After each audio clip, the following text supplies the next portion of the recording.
Commander test.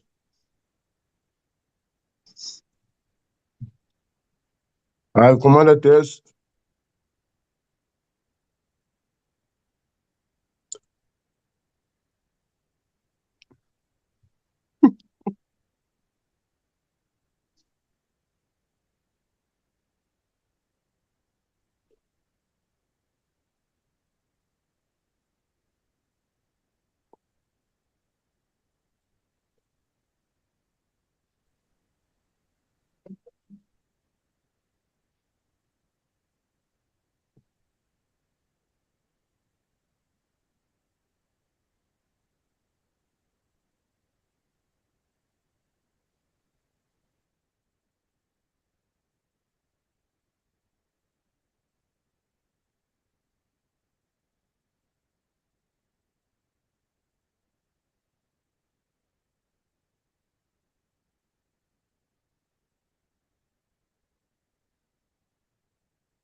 Commander Selepe, can you hear me?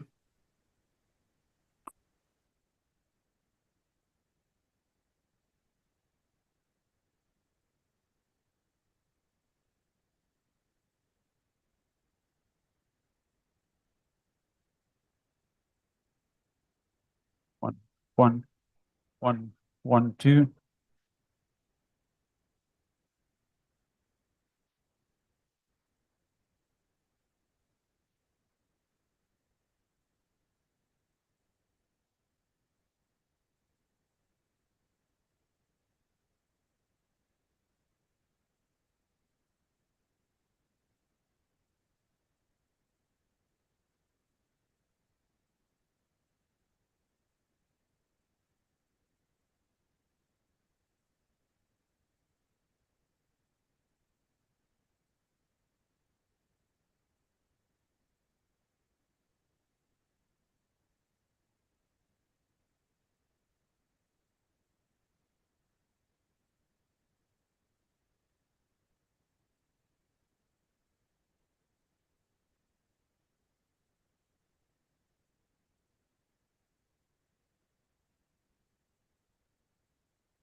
Platform, can you hear me? Loud and clear, Mario.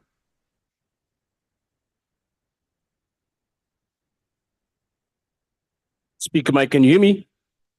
Audible, sir. Thank you.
Recording in progress.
The Deputy Speaker.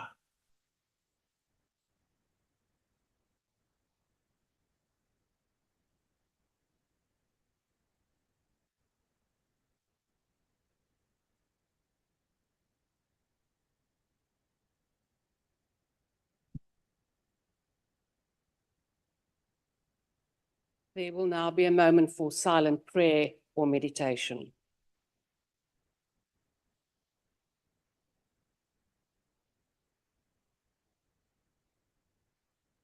Please be seated.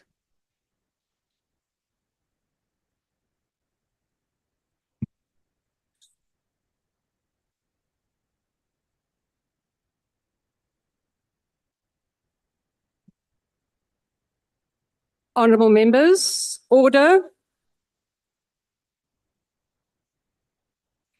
The Secretary will read the first order.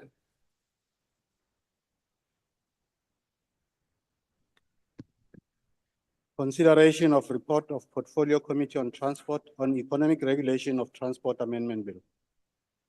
The Honourable C.N. Malemacha.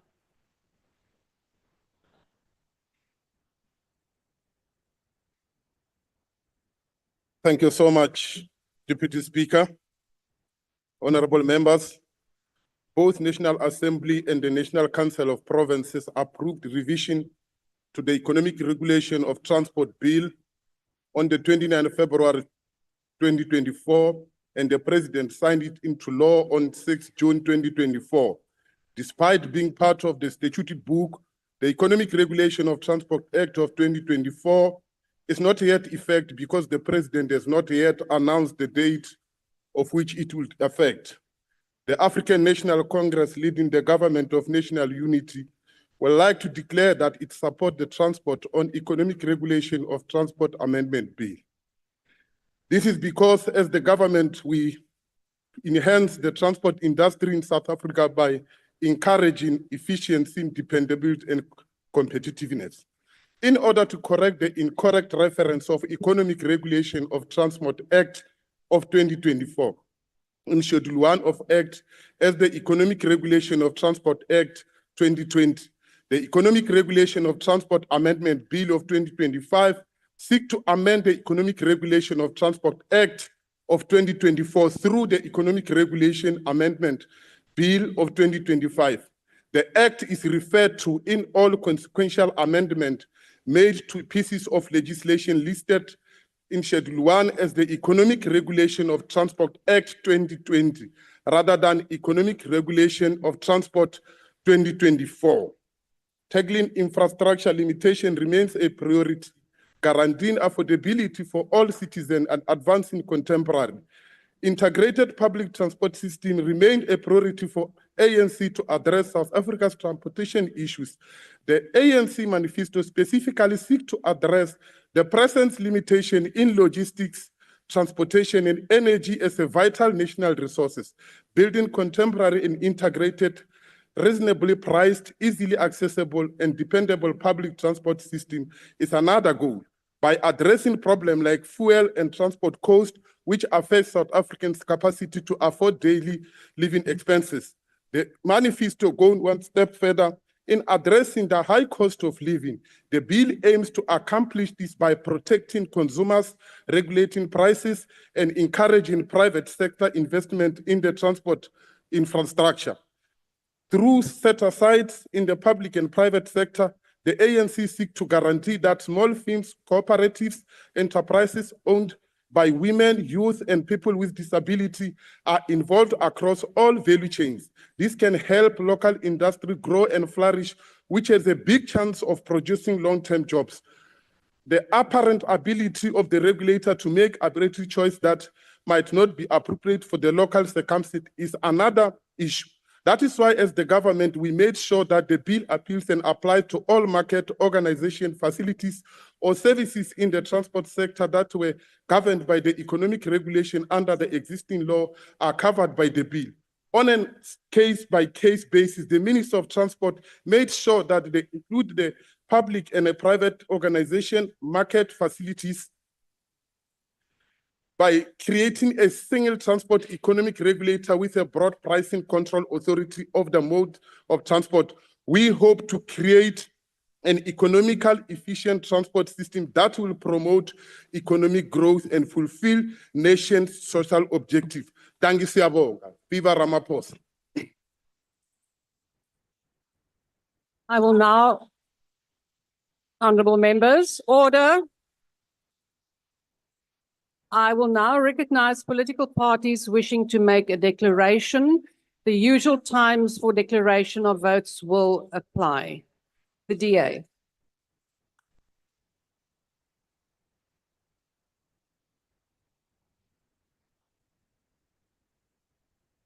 The purpose of this amendment bill considered here today, so soon after the acceptance and signing off of the President, is to address an error in Schedule 1 to the Act, where the date under the title should have been 2024, but was incorrectly filed in the official version as 2020, now 2025. For the majority of the parties participating in the Portfolio Committee, this situation appeared to be nothing more than a desktop typics exercise. For the committee's inexperienced leadership, it was a great opportunity to list yet another fast-track legislative approval to their credit. As a result, the presented possibility to improve on the fundamental flaws of the Economic Regulator of Transport Act in its hastily passed version of 2024 was missed. Attracted by the need to simply change the date, assuming that the rest is okay, much was ignored. With this, the lesser-known scenario in which the Titanic sank and 2 radio signals had crossed comes to mind. The vessel Olympic was broadcast as towing a crippled oil tanker to Halifax. Almost simultaneously, Olympic got a question from another operator asking, "Are all passengers safe?" The 2 transmissions overlapped and were misconstructed by the listeners to mean that the Titanic is now on tow to Halifax with all passengers being safe. This bogus information was published in various newspapers, raising optimism that calamity had been avoided. The purpose of this new ERT formation as an upcoming new extra entity is to unify the specialized function of pricing determination across all existing transportation organizations.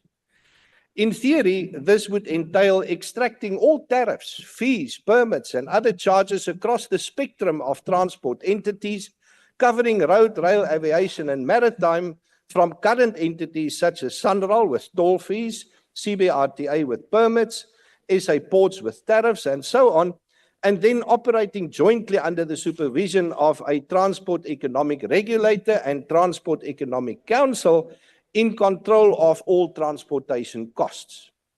This consolidation of pricing into a single framework and policy will result in various consequential revisions to every other act, as well as other incidental matters relating to this idea of plugging out these existing functions from each institution and attempting to pass them over to this new entity.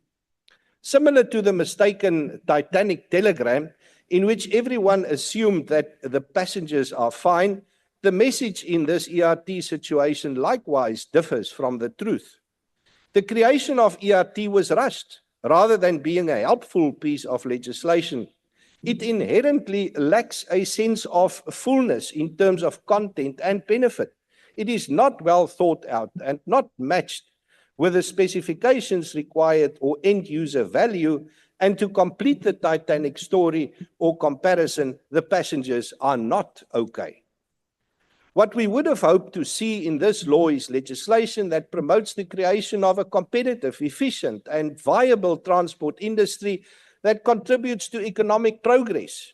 Unfortunately, this vision will stay a dream since the required enablers are not included in this bill.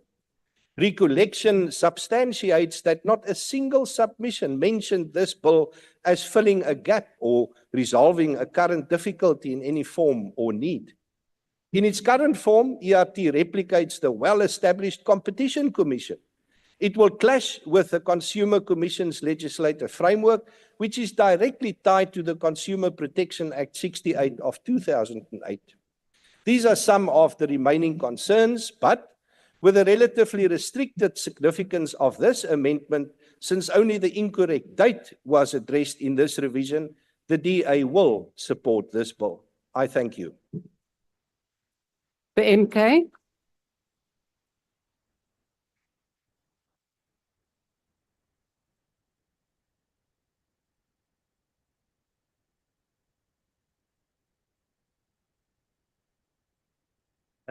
Again in Porsche, not manje. Thanks, Deputy Speaker. Thanks very much. The MK party, of course, we are dealing with this bill as a technical bill to deal with the change in the date that was erroneously put in the bill. But the principal bill, of course, was passed in the previous parliament. And I know that if Mkhonto Sizwe was part of that parliament at that time, we wouldn't have supported this bill. Would have opposed it, and let me explain, provide the reasons why would explain it. Of course, the bill is long coming. It's been there in the Department of Transport from as far back as 2002. And at that time, I think it aimed to address some of the inefficiencies, some of the pricing issues within the transport sector as a whole. But we know that when the bill was rushed in the last parliament, the purpose was to facilitate the process for the introduction of the private sector participation models in this. In that case, it tries to open up for privatization of key sectors of our transport system. Competition in itself is not a problem, but the conditions under which it happens is one of the major issues that we have to address. One of the critical issues about competition and regulation speaks to the market structure. And I think that when I look at the policies that are governing transport today, we still find it difficult to find a deeper analysis of a suitable market structure that should be introduced. I'll take two industries as example. The taxi industry. The introduction of competition, of course, not that's something that was done as far back as 1988, has created a situation where you've got an industry with what we call destructive competition. So currently, all the operators are not making money. Therefore, they're not able to recapitalize themselves. So even if the Department of Transport tries as much as possible, I know Deputy Minister, you spoke about the de-risking in these issues. But as long as taxi operators are not able to operate profitably, they'll never be able to recapitalize themselves. Even if we scrap as many vehicles as possible, but we know that when new vehicles come, the operators are not able to recapitalize. So the notion of a destructive of competition without a proper market structure suitable for that particular sector of the economy will not work. And I think that is one of the mistakes that we're going to repeat in this particular case. The second is the aviation sector, where we've allowed as many airlines from local abroad to flourish. And we are paying the price in sustaining South African Airways. So you could see that if you want to talk about competition and you want to talk about regulations in the transport sector, you have to factor in quite a number of issues. And we don't see that on the policy side from the government. So if we were here, we're not going to support this kind of regulations. We think that, unfortunately now, my chief whip, we are dealing with a technical amendment. So we are not opposed in principle to the technical amendment, but we are opposed to the content because I'm a protected, Madam Speaker. Deputy Speaker. Please proceed, Honourable Member. So I think the point that we are making is that without a proper market structure, without determining the right kind of competition you require per sector within transport, if you take, for example, the fees in the airports environment, those are decided by a regulatory committee. And that regulatory committee has ensured that AXA is able to utilize these assets quite effectively. The same can be applied with SAA, or it can be applied in the other environments. Thank you, Honourable Member. So we think Time has expired. that as we support this, we review the actual piece of principal legislation. The Thank you very much. EFF.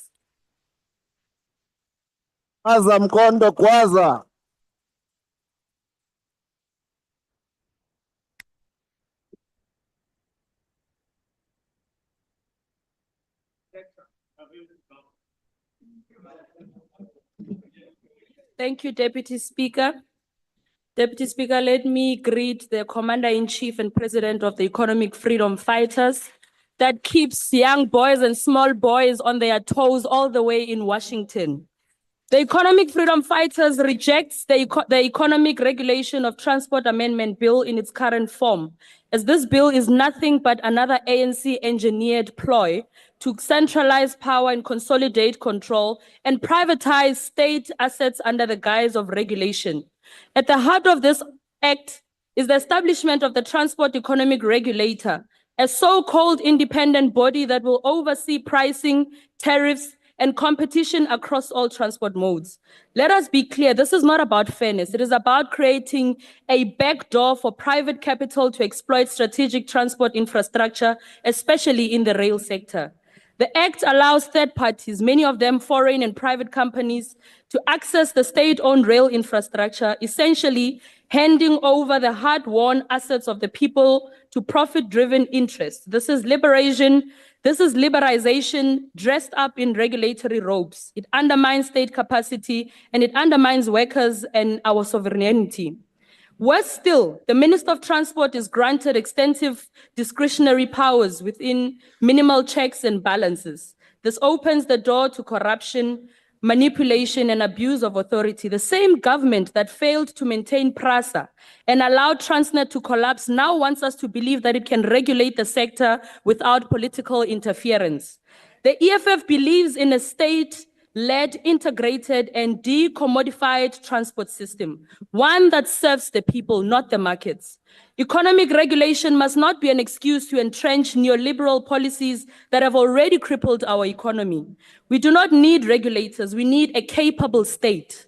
We need massive investment in rail infrastructure and not for private enrichment, but for public ownership. We need state-owned ports and airports to operate efficiently under developmental mandate and not a profit motive.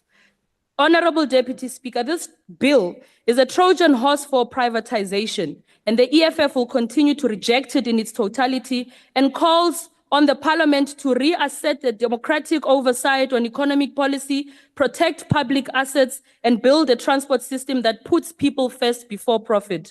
I reject this report. Thank you. The IFP.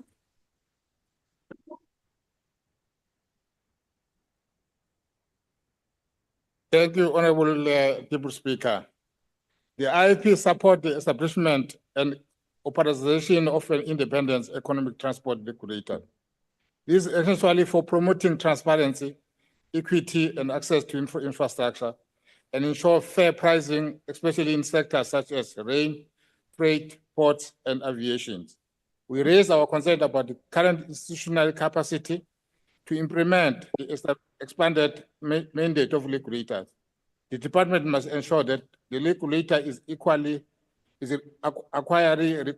resources, staffed with independent professionalizations, and shielded from unduly politically on industry influence. We welcome the provision that enable public participation in tariff settings and dispute resolution mechanism. However, there must be additional clarity on how small and medium-sized enterprises, as well as the vulnerable consumer group, will be represented and protected in regular processes. We support effort to promote a model shift from road to rail and believe that effective regulators will encourage investment in rail infrastructure and reduce the over-reliance on roads.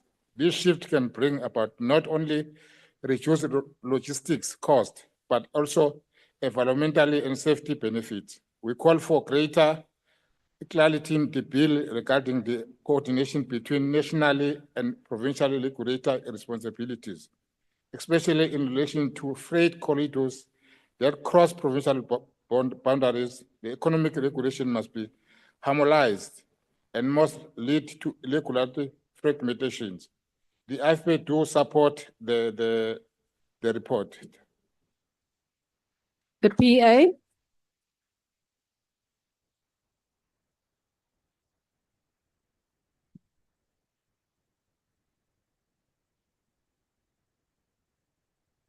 Assalamu alaikum. Good afternoon, Honorable Deputy Speaker, members of Parliament, fellow South Africans. On behalf of the Patriotic Alliance, I rise to declare our full support for the Economic Regulations of Transport Amendments Bill 2025. The bill serves as a critical, technical, but necessary purpose, correcting erroneous reference in Schedule 1.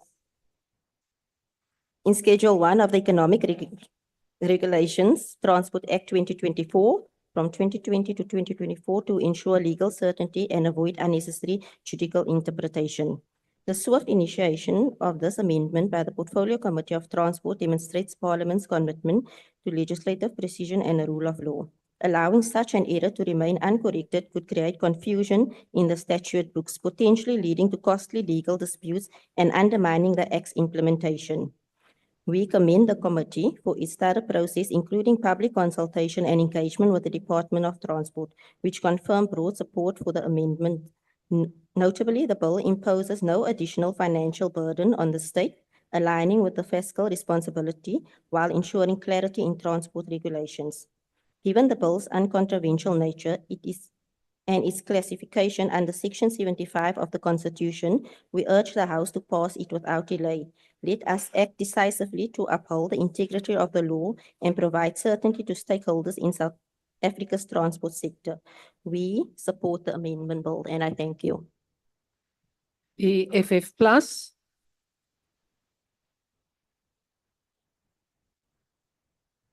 Thank you, Deputy Speaker. Deputy Speaker, since the process of this bill started in Parliament a few years ago and when it was passed in this House, the point of view of the Freedom Front Plus is that the aim of various transport entities, that this bill is nothing more than the consolidation of pricing determination across various transport entities under a single regulator's control. In other words, the centralization of power within the Department of all passenger and goods transport. I may be wrong, but what worries me is that discretionary powers is assigned to the Minister of Transport. This is not good business practice. This whole bill is not good business practice. And for us, it looks like that this is an attempt to centralize more power in the hands of some individuals with benefits associated with it. Volgens die departement sal die nuwe reguleerde geïntegreerde stelsel van ekonomiese regulering vir die vervoer van passasiers en goedere deur lughawens, hawens en per pad en spoor bevorder. Die VF+ is bekommerd dat die samevoeging van die al die bestaande reguleerders tot een entiteit sal lei tot verdere korrupsie en werksverliese. Daar moet eerder na metodes gesoek word om die land te help ontwikkel en groei en wette soos hierdie is niks anders as 'n resep vir mislukking nie.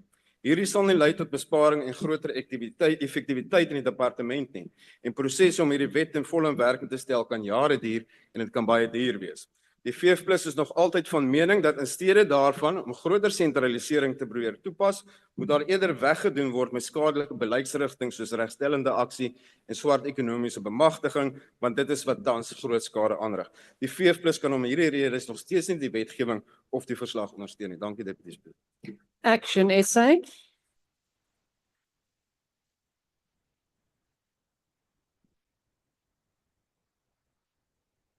Thank you, Deputy Speaker. Action SA supports this report, which seeks to bring about the significant changes in the transport sector by creating a more coordinated and transparent regulatory framework.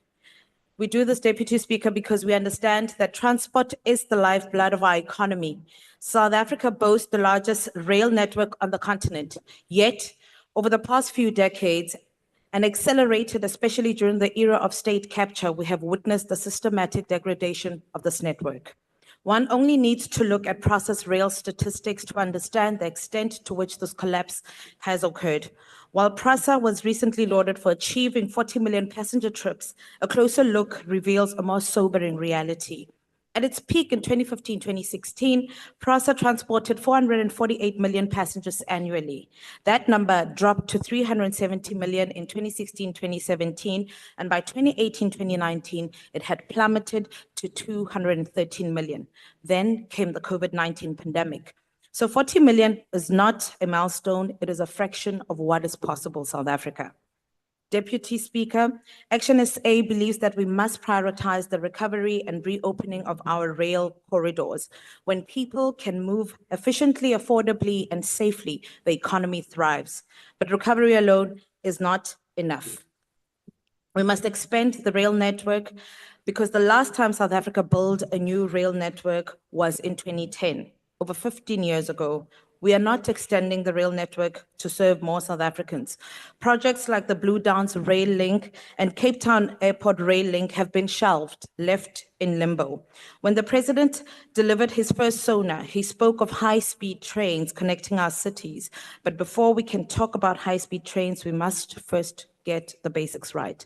And in this case, this is why Action SA supports the report. Thank you.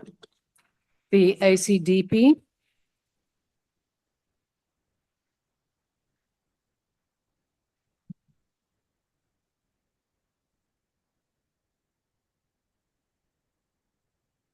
Honourable Deputy Speaker, the ACDP notes that the Economic Regulation of Transport Amendment Bill was passed by the National Assembly on the 29th of February 2024 and was assented to by the President on the 6th of June 2024. However, we further note that the President has not proclaimed the date by which the Act will come into operation, essentially keeping the Act in limbo. The ACDP understands that, according to the report, the reasons for the delay is because of a referencing error, referencing the Act in 2020 instead of 2024. Hence, this bill to correct the error in Schedule 1 of the Act in order to eliminate any possible interpretation challenges that may lead to litigation. The ACDP notes that the Act in itself is ambitious in its scope, and represents a significant step towards achieving rail reform in South Africa. We further note that the key aspects of the Act are the establishment of the Transport Economic Regulator as a single regulator across road, rail, shipping, ports, and aviation. We now take this opportunity to call on the Minister of Transport to intervene and provide a respite to the residents of Ugu or the Ray Nkunyoni municipality after the Umzunkulu River Bridge leading to Port Shepstone was closed for repair, because of its structural integrity that was compromised. Businesses in this community and municipality are closing down, and residents are forced to travel on the N2 toll road and face additional financial pressures as the toll waiver and e-tags malfunction. Deputy Speaker, as kingdom builders, representing the aspirations of millions of South Africans in South Africa and the continent in particular, despite some concerns, the African Christian Democratic Party supports the recommendation. I thank you. Thank you, Honourable Member. The UDM. Anyone on the virtual platform for the UDM? Not, we then proceed with Rise.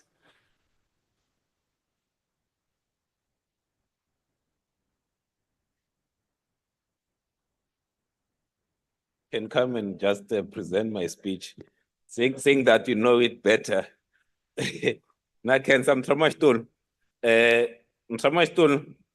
So when we engage with this particular amendment bill, we resisted the temptation to litigate on matters that were settled in the previous parliament. Because trying to open a door that already has been closed, you can come and argue that no, the act as it is not what you wished. Because in the last parliament, people voted and they said they support the act. What we're asked to do, or what the amendment bill sought to do, was to just change the date. We were correcting an error of quality assurance. That's all that was happening. But then sometimes when I was sitting there and listening to others, it's like you are really litigating the matter that has already been settled. And Honorable Thoka will say, but that matter is, it's of no use. So ourselves, we support the report. And because the act itself was not proclaimed, what I expected to hear was that soon after this sitting, the president ought to, Makashile Ghana representing Rice Mzansi. So I would have expected that people will urge the president to act this, to proclaim the application of this law as soon as possible, so that the act that was passed by parliament can be implemented, not to try to litigate the matter that was settled in the previous parliament. So, Bosa. No one from Bosa. Speaker, we're on the online platform. Please proceed, Honourable Member. Build on South Africa supports the report, Deputy Speaker, and we do so recognizing that it addresses a technical issue in reclassifying the Economic Regulation of Transport Act from a Section 76 bill to a Section 75 bill and correctly aligns it with the exclusive national competence over economic regulation in the transport sector. The clarification is essential in upholding the constitutional separation of powers, ensuring that Parliament and not the courts defines the scope of its legislative authority. We recognize, though, that the transport sector is a vital enabler of economic growth, mobility, and social equity, and that the Principal Act, which this amendment actually supports, has laid the foundation for the modernizing of the regulation of rail, road, and ports under a single economic regulator. And so we've taken this into consideration as we support the amendment, even in its technical nature. From a policy perspective, we believe that it's an important step towards democratizing access to transport infrastructure, particularly in the rail sector, by opening up access and reducing monopolistic control and creating a fairer pricing and licensing regime. We've also noted that the amendment actually has no financial implication and does not alter the substance or intent of the Principal Act. And with that, we support the adoption of the report and the second reading of the bill. Al Jamal.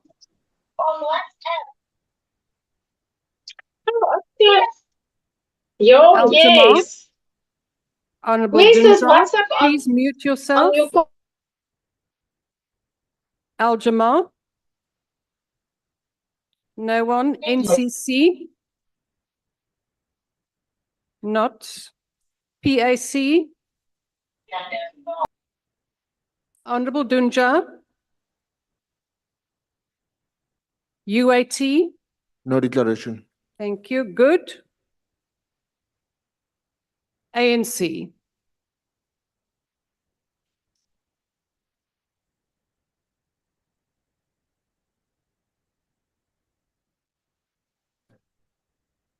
Honorable As a member, chair- please take your seat. There is a point of order even before you've risen.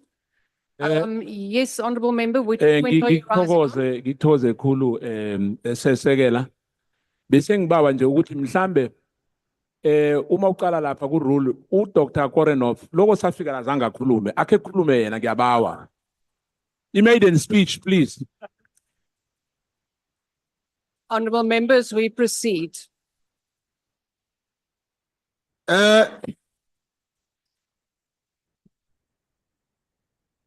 Order, members. Thank you, Deputy Speaker. Greetings to the viewers at home, to the honorable members of this parliament, yourself, Deputy Speaker, and one must take this opportunity and greet the Nkandla toy soldiers, the T-girls and T-boys.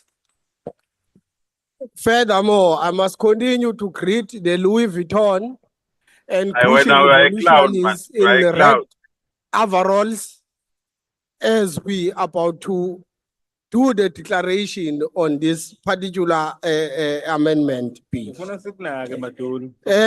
No, thank you, Deputy Speaker. Deputy Speaker, you see, this is a parliament of the Republic of South Africa. And we are not playing, we are very serious. We must start by commending the President of the Republic, the General President Ramaphosa, for the work done yesterday in Washington. Honorable and appreciate the Deputy Speaker. In my 6 minutes. Honorable member, please take your seat. There is a point of order. Honorable members, order. Honorable members. Honorable members, order. If you keep on shouting, I cannot hear the speaker, firstly, and secondly, if there is a point of order. Honorable member, what is your point of order? Thank you, Deputy Chair. Deputy Chair, breathalyzers are important in this house.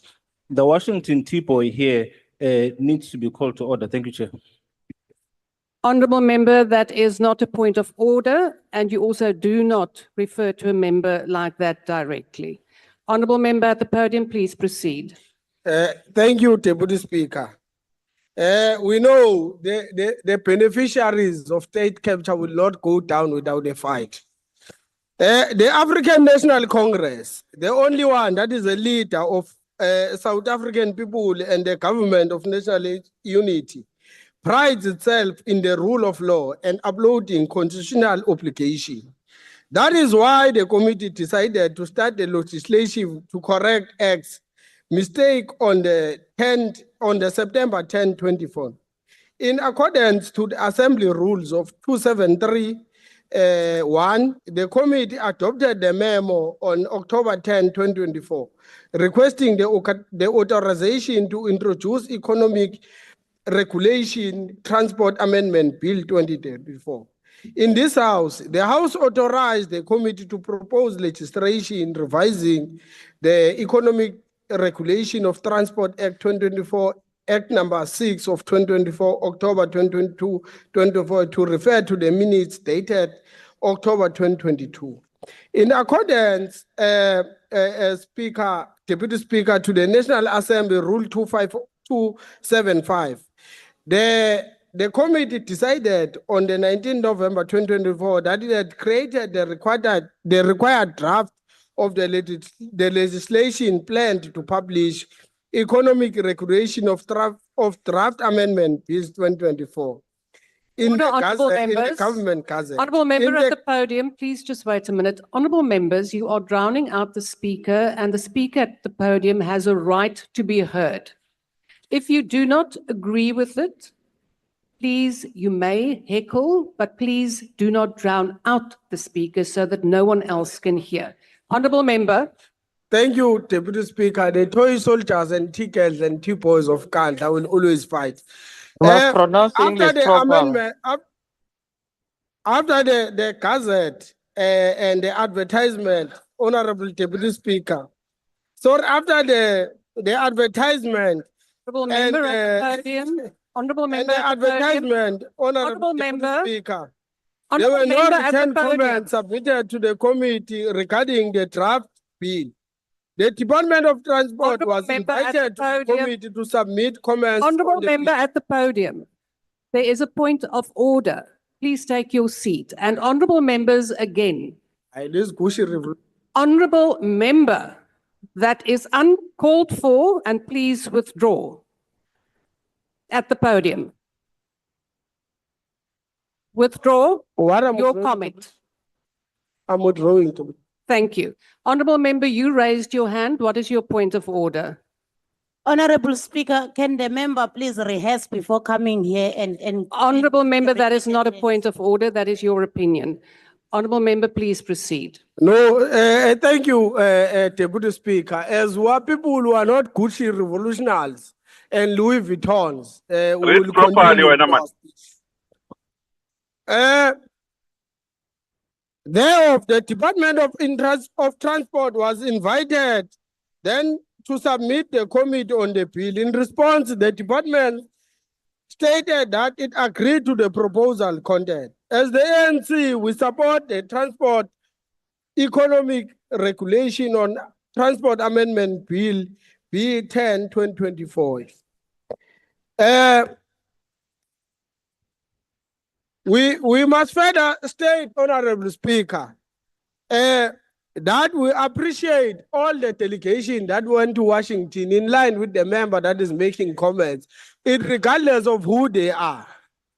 The ANC supports the transport on the economic regulation bill, transport amendment bill B10 2025.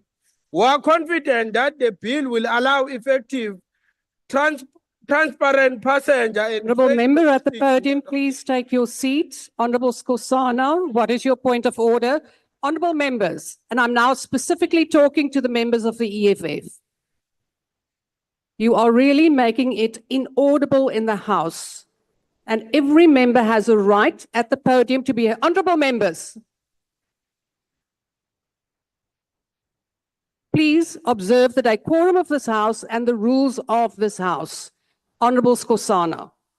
Yeah, no, thank you very much, Deputy Speaker. I wanted to raise the same point that honorable members from the EFF and MKP are drowning our speaker. This is totally unacceptable. Thank you very much. Thank you, honourable member. Honourable members of the EFF. This is unacceptable. Honourable Mente, this is unacceptable. No, don't please observe the decorum of this House. Honourable member at the podium, I would also request you to please stick to your speech and to the topic, because unfortunately you are also opening yourself up for comments.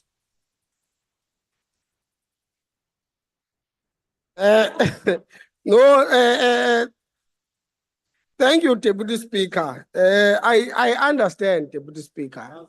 It is very difficult to be honorable money, to be a chief whip while you are having a gun in your head, that if you don't perform, you are removed. No, thank you, Deputy Speaker. We need a regulator in the transport that will provide education, research, price control, approval, asset request approval, compliance, investigation and enforcement. The regulator will be in charge of determining the price control rated services, granting access to the specific sectors, gathering industry and... On a point of order, Deputy Speaker. Resolving the dispute that affects. Honourable all the member businesses.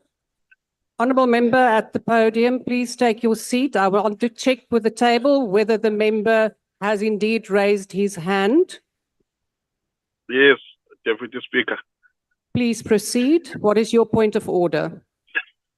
The member on the podium is not being drowned. He has no content. He's a branch material. Does not deserve to be here in Honourable member, Parliament. that is not a point of order. There is no Please substance here. proceed. Please proceed at the podium. Please proceed. Thank you, Deputy Speaker. I know ilona kudangoma elikhulu la kenkandla leli liqeda kukhuluma. Ngiyabonga we-Speaker. Ngicabanga ukuthi referring alleged offences under the bill to the National Prosecuting Authority. We are committed as a government to encourage healthy competition among sellers, participating by establishing clear pricing criteria guarantees equitable to access to infrastructure. In theory, this helps companies by making market share more competitive. Point of order, Madam Speaker. We are doing this. Why? Honourable member order, at the Madam podium, please take your seat. Honourable member, what is your point of order? My point of order. Honourable members, I cannot hear. So you make it impossible for me to take a point of order or to listen to the speaker. Your own The speaker. speaker there is out of order talking about Inkandla. The parliament is not the Inkandla. If he doesn't have Honourable member, anything that to is say, not a point he of must order step and down, it he is must not go to Ruben. sustained. Honourable member, that is not a point of order and it is not sustained. Honourable member at the podium, please proceed. You have 30 seconds left. Hey, that's where he was supposed to focus, not in Parliament. We remain committed to increasing our export to global arena. BRICS Plus and other bilateral relationships. We cannot build our industries and infrastructure cannot be achieved without proper efficient system. We need to revitalize and diversify our manufacturing sector, foster more inclusive and robust national and African markets, skills and reskills workers, meet the new global challenge of climate change. There's a fair shift to greener, member, your time has future can ensure expired. that all. Honourable member, your all time this cannot has be achieved expired. proper achievements. Go sit down. You can't even hear. Go sit down. Akuyona inkandla lesi serious. Phansi wena man. Ayikho lento serious ngayikhosazi. Fanele ubuye ukhosazi. And honourable member who constantly opens up his microphone on the virtual platform, you will now be removed from the platform.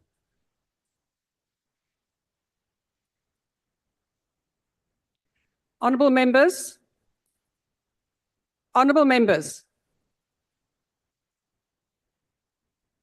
we are busy with legislation. Can we please proceed with legislation, which is the business of the people? I will now recognize the Honourable Chief Whip. Honourable Manyi, what is your point of order? Speaker, Deputy Speaker, I want to call a point of order on the national table.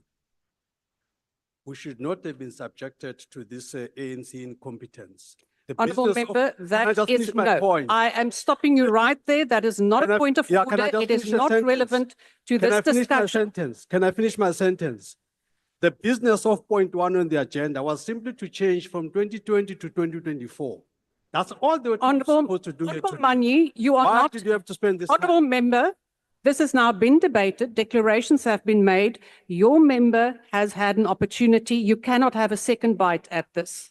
It is not a point of order. I will now recognize the Honourable the Chief Whip.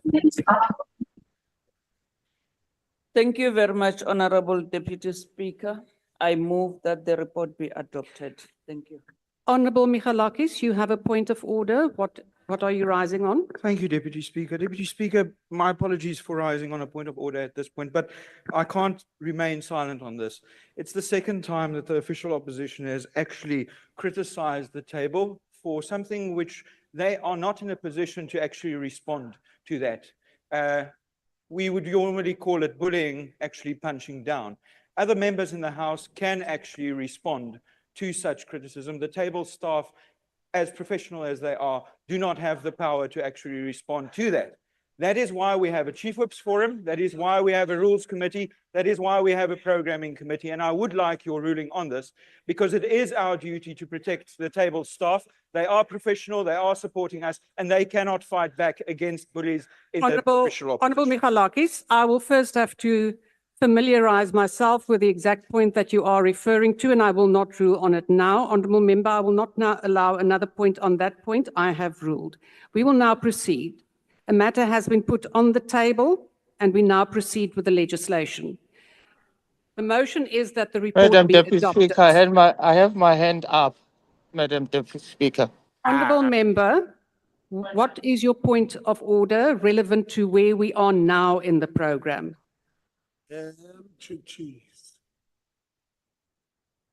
No, unfortunately, Honorable Member, you are not speaking now, and in fact, you have now been interrupting the proceedings a number of times. The motion is that the report be adopted. Are there any objections? The EFF? The EFF objects. The objection is noted. There are. Speaker. Honorable Member, Dr. Mhlatse. UAT reject. The UAT rejects. Any other objections? With those objections, agreed to. The Secretary will read the second order. Second reading, Economic Regulation of Transport Amendment Bill. As there is no list of speakers, are there any objections to the bill being read a second time? The EFF? The EFF rejects, Deputy Speaker. Any other objections? Not. Please note the objection of the FF plus. The objection of the FF plus is noted. Honorable Member of the ANC, are you objecting? I object the objectionable objection of the EFF. Honorable Member, that is not in terms of the rules, and it is dismissed. With those two objections, it is agreed to. The Secretary will read the bill a second time. Economic Regulation of Transport Amendment Bill. The bill will be sent to the National Council of Provinces for concurrence. The Secretary will read the last order of the day. Debate on Africa Day, calling for justice for Africans and people of African descent through reparations and advancing South Africa's G20 theme of solidarity, equality, and sustainability. The Honorable Deputy Minister of Correctional Services.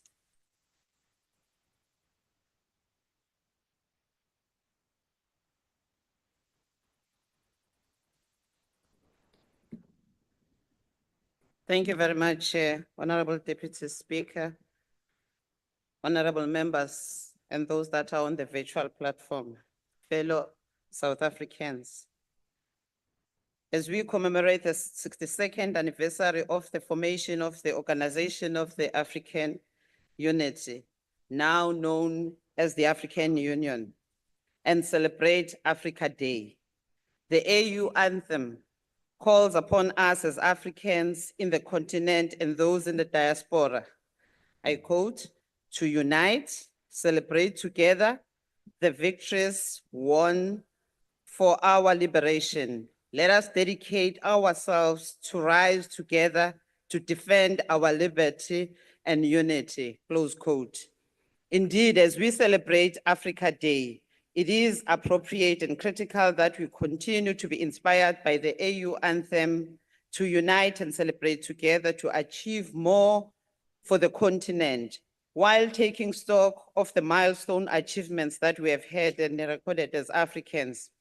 The resolution by the African Union to call for justice for Africans and people of the African descent through reparations.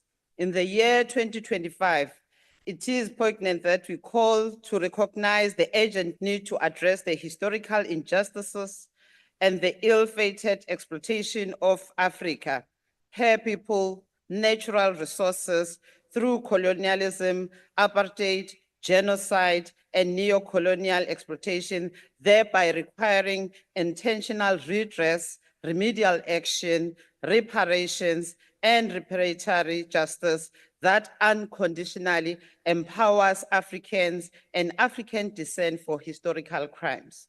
The theme on the reparations built on the successive resolution adopted by the patriotic Africans and the diaspora leaders to tackle the continent historical atrocities, where they've reached consensus on lifting the focus continentally at the Accra Reparations Conference in 2023. Pan-Africanist and former Prime Minister of the Republic of Congo, Patrice Lumumba, once said, I quote, "Without dignity, there is no liberty. Without justice, there is no dignity. And without independence, there's no free man." In pursuing justice and equality, the conversation about reparations has risen a critical and transformative dialogue that requires mutual attention, actions for Africans and the African diaspora.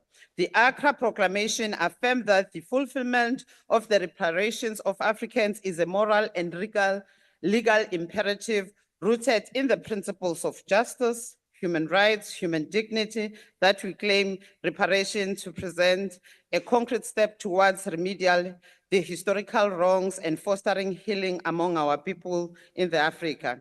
The transatlantic slave trade took place over 400 years ago, resulted over 15 million of African men and women and children being kidnapped, forced into European and American ships, trafficked across the Atlantic Ocean to be enslaved. As we recall our tragic and dark chapter, we must continue consistently raise awareness about the dangers of racism, racial discrimination, xenophobia, and other related prejudice. We must remember those who suffered and died at the hands of the brutal slavery system. We too, in South Africa, we must recall the cruel system of apartheid that resulted in the death of many of our comrades and compatriots who fought bravely for freedom that we relish today. While formal hearings of the Truth and Reconciliation Commission began in April 1996, it ended in October 1998, chaired by the late Archbishop Desmond Tutu. It aims to promote reconciliation and forgiveness rather than retribution between perpetrators and the victims of apartheid. Regrettably, the TRC eventually publishes recommendation for repatriation that recognizes 21,000 victims and recommended for paying allowances that should be administered by a special presidential fund. As per the recommendation, it's supposed to make reparations payment accordingly, a once-off individual grant of 30,000 to victims of apartheid, educational support for victims and their families, house provision, financial assistance with exhumation and reburials of the deceased of apartheid victims, access to healthcare and rehabilitation of our communities that were affected by apartheid. Unfortunately, this list was later cut down to 17,000 people eligible for reparations and currently is closed for further application. It is said that over a 2 billion fund is unspent and it's slowly dispersing. Therefore, we're calling on the portfolio on Parliament on Justice, Portfolio Committee on Justice and Constitutional Development to strengthen its impact towards ensuring reparations victims who were brutally affected by apartheid system affected by this are paid. In recognition of the systematic discrimination and oppression, periodically Black people, Indian South Africans during apartheid demanded economic injustice and inclusion in South Africa, as well as addressing historical imbalances such as the transformational and empowerment policies like your BBBE and the land expropriation, your NHI, Bella Act, employment equity, amongst other policies. This parliamentary debate, it is timelessly as it reaffirms the role of Parliament in developing a national reparations position to champion multilateral fora. This is mostly importantly as this Parliament engages in various fora, such as the Inter-Parliamentary Union and Pan-African Parliament, to raise the issue of reparation for the historical injustices occasioned by slavery, slave trade, colonialism, etc. In South Africa, engagement in both bilateral and multilateral arenas, the following issues based on the spirit of solidarity and mutual respect must be prioritized, and also achieving redress, remedial action, reparations, and reparatory justice for historical crimes. The debt relief for poverty and eradication programs, promotion of foreign direct investment, market access, new information and communication, technologies bridging the digital divide, agriculture and food security, investment of health and infrastructure development, human resource development, including capacity building in education and training. South Africa is working with other member states of the AU in ensuring that it completes its institutional reform agenda that commenced in 2018.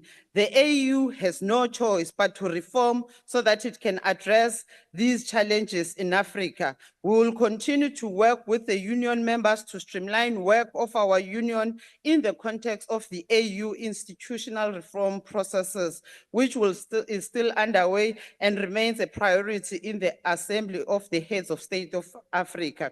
It is against this background that we must say that this Africa Day celebration theme resonates with the G20 summit focusing on solidarity, equality, and sustainability. That is why, as we're going to use our presidency to advocate for regional economy and making sure that the Agenda 2063 as an expression of aspiration of Africans is central in making sure that we silence the gun and that other flagship and project agently are accelerated in terms of infrastructure development. Africa Day means that African governments must double up their efforts, strengthen the African Union and the premier organization for South African prosperity and peace.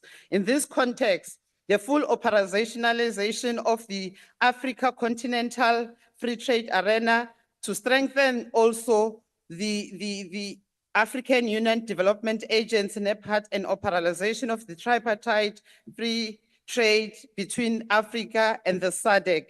As we do this, Madam Speaker, we are saying African renaissance remained a deferred matter, but we are still pursuing it. In the diaspora, the sixth region of the AU remains strategic outcome. Collectively, as Africans, we must continue to enhance unity, reverse economic dependency, and neutralize and influence external forces seeking only to extract and exploit our resources. It is imperative that we galvanize and continue solidarity relations to those who are oppressed in the continent.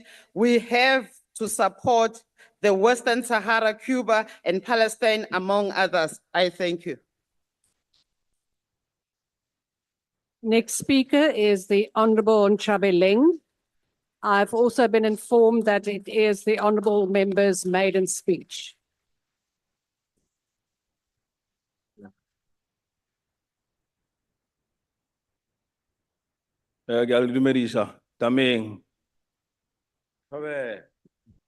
Honorable Speaker, honorable members, on this sacred day of remembrance and recommitment, Africa Day, the Umkhonto weSizwe Party honors the courageous generation who rose up against colonialism, apartheid, and imperial domination.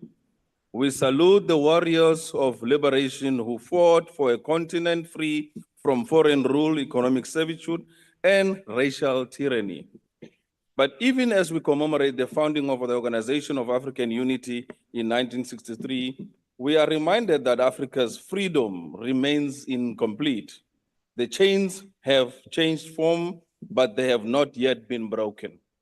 It is in this spirit of the MK Party that we register its strongest condemnation of Mr. Cyril Ramaphosa's recent visit to the United States. He did not go as a statesman of a proud African nation, but as a servant of white monopoly capital, groveling before foreign powers with a cap in hand and begging bowl, dragging him behind billionaires. Honorable Nchabeleng, please take your seat. There is a point of order. Honorable Skosana, what is your point of order?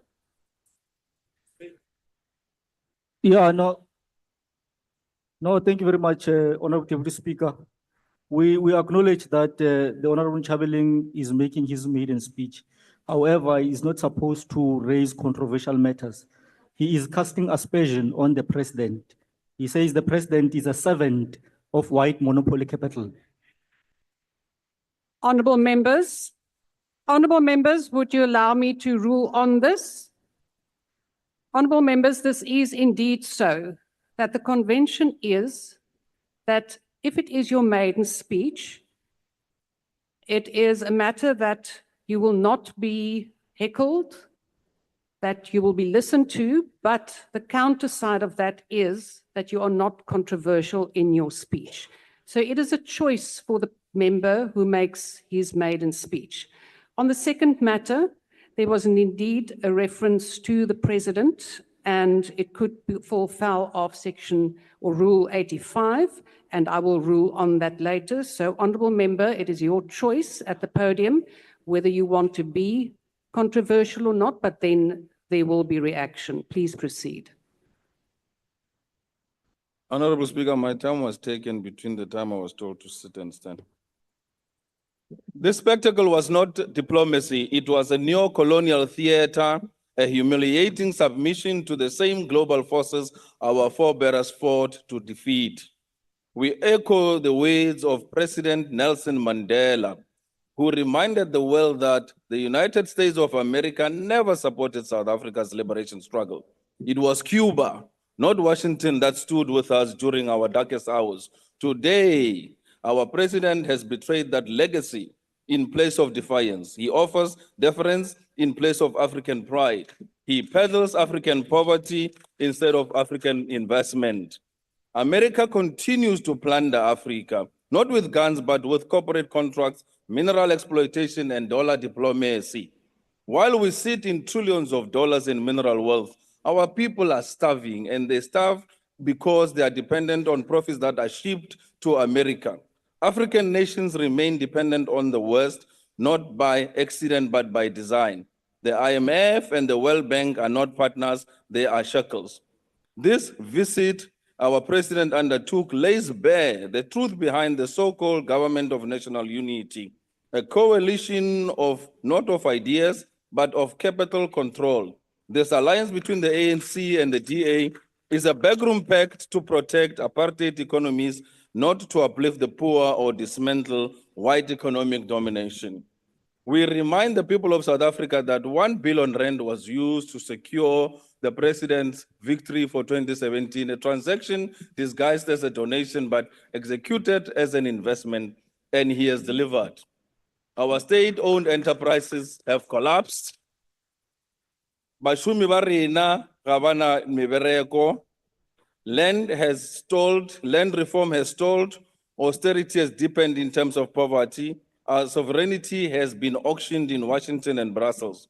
As millions struggle to survive in township, informal settlements, and rural homestead, our so-called president uses public funds to seek the approval of foreign billionaires. Order, Speaker. This is not Africa Day, it is Order, Speaker. betrayal of Africa Day. Gazette, wait. MK party Honorable calls on... Chabaleng, please take your seat. There is a point of order. Honorable member, what is your point of order? No, thank you, Speaker. We do not have our so-called president. We have a president in the Republic of South Africa, which is the General President Cyril Ramaphosa. Thank you. Thank you. Sustained. Please proceed. MK party calls on the people of South Africa and all Africans to rise in defiance of our sovereignty. The struggle is not over. We must not fight, not only against external domination, but against internal collaborators who sell out the continent for personal prestige and profit. Africa will not be free until its economies are decolonized. Economy ya rena e diatleng tša matswantle. Lefatshe la rena ga le bušwe. Its leaders answer to the people, not to their people, but to foreign capital and corporate boardroom. In honor of Africa Day, we declare Africa is not for sale, sovereignty is non-negotiable. The people shall govern, but ba rena ba tla bušwa lefatshe la rena. Aluta continua. Madam Speaker, today I do not rise in celebration. I rise in sorrow, in anger, and in deep reflection. I rise not in my rising, I rise with fireworks, but with fire in my bones. We are told it is Africa Day, a day meant to honor the courage of our forebears, to celebrate our identity, our culture, and our land, and to reflect on our freedom sovereignty. But I ask all South Africans, what exactly are we celebrating? What looks like Africa Day? What sounds like Africa? What breathes like Africa? Because the country we live in, the systems we serve under, the laws we obey, reflect anything but Africanism. We sit here in parliament governed by Roman Dutch law. Our courts cite Latin phrases. Our universities teach British history. Our schools shame our children for speaking their home languages. Our churches label African spirituality as evil, and we allow it. Our traditional leaders and true custodians of the land have now been reduced to symbolic roles, while corporations mine our minerals, steal our wealth, and poison our soil. Madam Speaker, let me be clear. Umkhonto weSizwe does not stand here to perform politics. We are here as midwives of the African Revolution. We want to carry out the mandate of the people, a manifesto rooted in total decolonization, land reform, restoration, and spiritual rebirth. Our people's mandate demands that the dismantling of the colonial state, it demands a legal system that reflects African justice, not Roman punishment. It calls for education that affirms African thought, not Western superiority. It calls for African economies rooted in the dignity and sharing, not exploitation and greed. We are not alone in this call. Across the continent, brave leaders have dared to dream beyond colonial chains.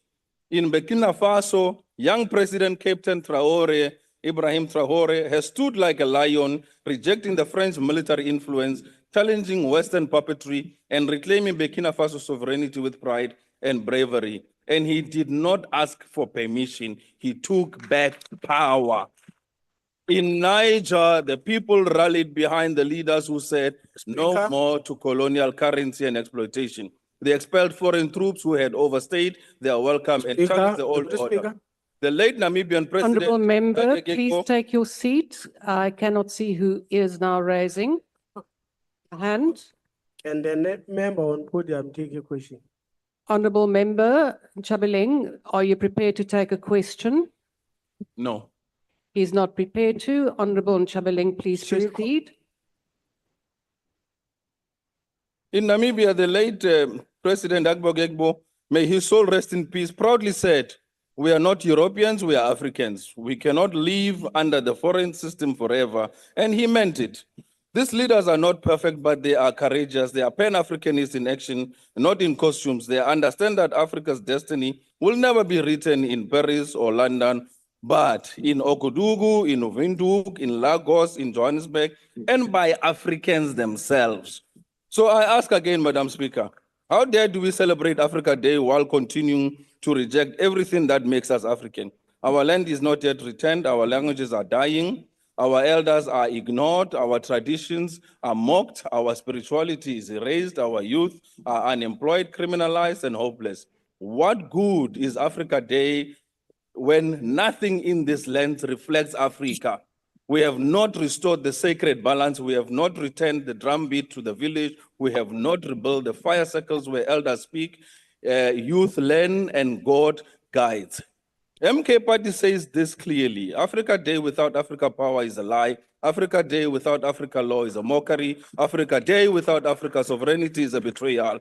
We are not asking for symbolism, we are demanding transformation. Let the Constitution be rewritten in our languages. Let the courts reflect our customs and consensus. And let the economy be driven by cooperatives and land-based wealth. And let the youth build farms, create and guard, and not guard shopping malls.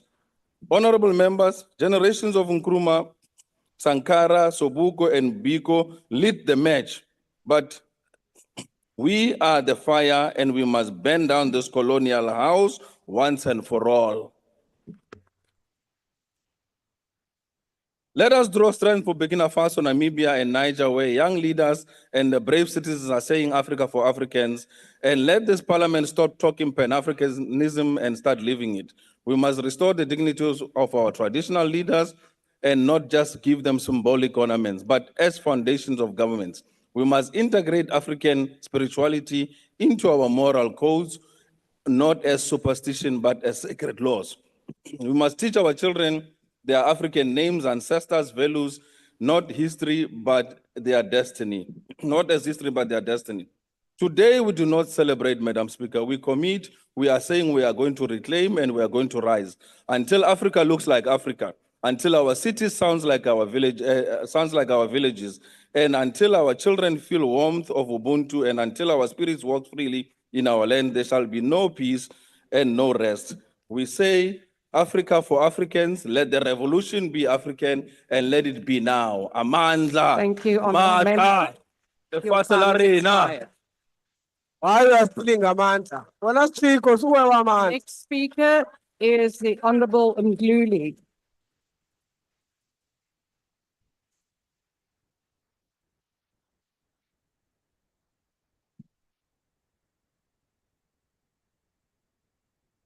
Madam Deputy Speaker, members of the House, and fellow South Africans. Today, we mark Africa Day not only to reflect on our continent's shared history of struggle and liberation, but to also reaffirm our commitment to fulfilling the promise of independence. That promise includes dignity, economic growth, jobs, and opportunity for all. This year, Africa Day carries even greater significance as South Africa assumes the G20 presidency under the themes of solidarity, equality, and sustainability. Let us use this moment to lead by example. Inclusive economic growth and job creation at home must be the blueprint for progress across the continent. Africa bears the deep scars of colonialism, slavery, and apartheid. But the gift of democracy is that the future remains in our hands. We cannot undo the horrors of the past, but we can choose a better future. One that is more just, more inclusive, and more dignified. We can overcome division. We can overcome poverty. We can grow our economies and create meaningful work. But if we are truly committed to this, if we seek not symbolic gestures, but real justice, then we must act with urgency. We must restore the dignity to 37% of Black South Africans without work, a figure that has increased by 9.8 percentage points over the past decade. We must uplift South African women who carry the greatest burden of unemployment and poverty. Female-headed households still earn over 20% less than male-headed households. And we must act to support our youth, 45% of whom are not in employment, not in education or training, according to Stats SA. As the first African country to hold the G20 presidency, South Africa has a real opportunity to reshape the global conversation on inequality and development. But to lead abroad, we must deliver at home. The Government of National Unity, now approaching its first anniversary, offers a powerful model of democratic collaboration. It also allows us to show our African counterparts the strength of unity in diversity, especially when backed by political will. In the spirit of solidarity, equality, and sustainability, we must show solidarity by building inclusive growth that gives people the means to shape their own future. We must advance equality by growing our economy, creating jobs, expanding access to quality education, infrastructure, basic services, finance, and skills. And we must link sustainability to job creation, ensuring the green transition leaves no one behind. Honorable members, the best way to honor Africa's past is to unlock Africa's future. Economic growth remains the most powerful tool we have to reduce inequality, enable redress, and restore dignity. Countries like Vietnam and Singapore have shown what is possible when states commit to inclusive, job-rich growth. South Africa has the same potential. That is why the Democratic Alliance supports reforms that will remove red tape for small businesses and informal traders, expand access to capital and skills, especially for the historically excluded, streamline regulations to make it easier to invest and hire, and drive export growth, industrialization, and innovation. South Africa must lead, not by defending outdated policies that reward a connected few, but by building a capable and honest state that supports broad-based inclusion and private sector-led growth. Madam Speaker, Africa's next frontier is economic. The future of justice lies in ensuring that growth reaches the excluded, that skills match opportunities, and that trade empowers rather than extracts. Let Africa Day be more than a commemoration. Let it be a mandate to grow our economy, to create jobs, and to build a shared African future. I thank you. Thank you. The next speaker is the Honorable Mshlongu.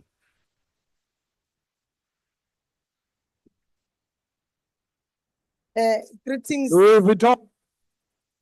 Greetings to the President and Commander-in-Chief of the EFF, the only leader that only does not shake South Africa, but has also shaken Washington, D.C. Greetings to the officials of the EFF, commissars, fighters, fellow South Africans, our African brothers and sisters in Africa and in the diaspora. This year marks 141 years of the infamous Berlin Conference of 1884 and 1885, a pivot moment where the Western powers petitioned Africa without a single African voice or mandate. This event effectively carved the continent into arbitrary borders rooted in colonial ambitions to extract Africa's wealth and the subjugation of African people. This partition was characterized by genocide, slavery, brutal dispossessions, and disregard of Africa as deserving of sovereignty and self-determination for and by its people. The legacy of partitioning Africa is most visible in Africa's resource extraction without local beneficiation, in political systems and governments modeled after colonial administrations, and economic structures that serve external interests and instead of fostering internal prosperity. Today, Africa is defined by the colonial borders, translating into multiple neo-colonial states. It is therefore judicious that we call on African leaders to unite and make Africa one again. As a united Africa and in line with AU's year 2025 theme of 2025 Year of Reparations, Justice for Africans and the People of African Descent through Reparations, we will be positioned to demand reparations for centuries of exploitation, violent mass destruction, and underdevelopment imposed on us by colonial powers. Europe has left gaping wounds that still separate, manifested in poverty, inequality, disease, and foreign exploitation. House Chairperson, please stop that rabble-rouse. The development and wealth of countries like France have been built on the exploitation of Africa. From the colonial era to the present day, France has been looting its former colonies. Even after independence, France maintained control of its former colonies through puppet regimes and military interventions. We must salute the bold historic move by countries such as Niger, Burkina Faso, and Mali. These are examples of African resistance to neo-colonial influence. We can no longer stomach exploitation and interference by colonial powers guised as support and bilateral relations. The future of Africa can no longer be detected by our former colonies and colonial powers defined by the resolution of the ignoble Berlin Conference.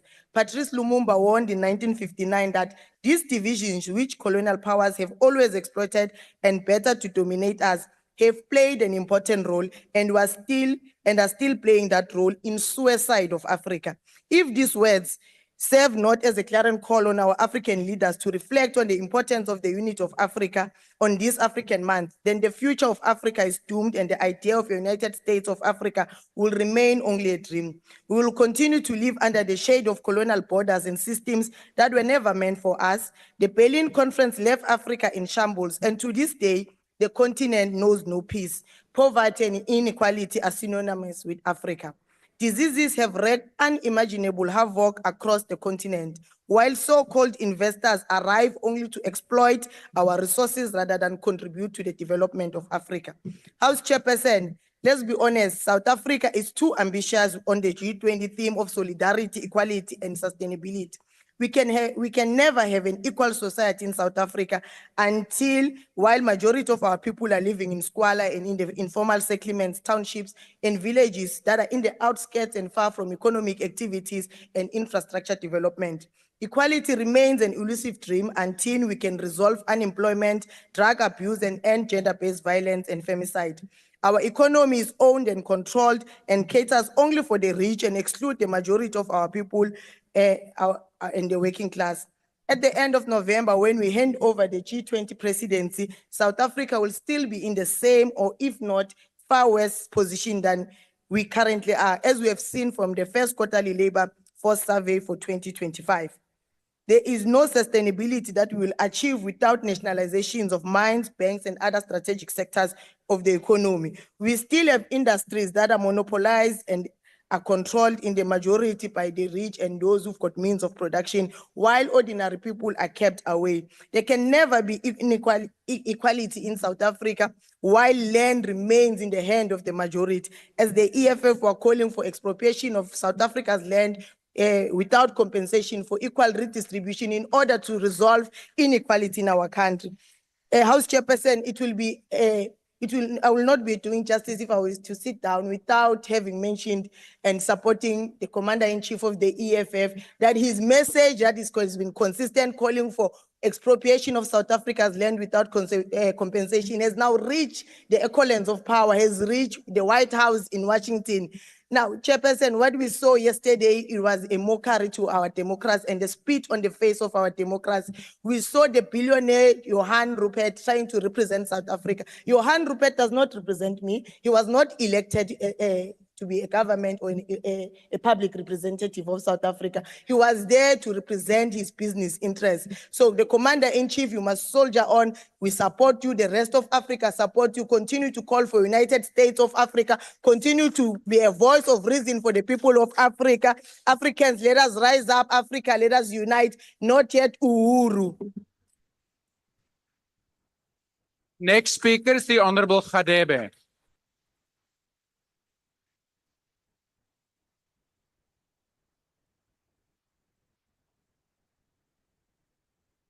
Thank you, House Chairperson. On behalf of the Inkatha Freedom Party, I rise not only as a representative of a political party, but as a voice for generations of Africans and people of African descent whose pain, perseverance, and power have shaped the conscience of humanity. Today, we gather under the moral weight of a truth long suppressed, that justice for Africa and for her global descendants cannot be realized without reparations. This is not a request, it is a rightful demand. For centuries, Africa was plundered. Its people were stolen, enslaved, dispossessed, dehumanized, fueling the prosperity of empires while being condemned to poverty, division, and loss. We say today, reparations are not charity, they are justice. Justice that honors the lived trauma of slavery, colonialism, and apartheid, and justice that confronts their enduring legacy in the form of poverty, landlessness, racialized inequality, and systemic exclusion. We must understand that the aftershocks of historical wrongs continue to reverberate through the lives of millions of Africans and people of African descent here and across the diaspora. The IFP holds firmly that reparations must be meaningful and measurable.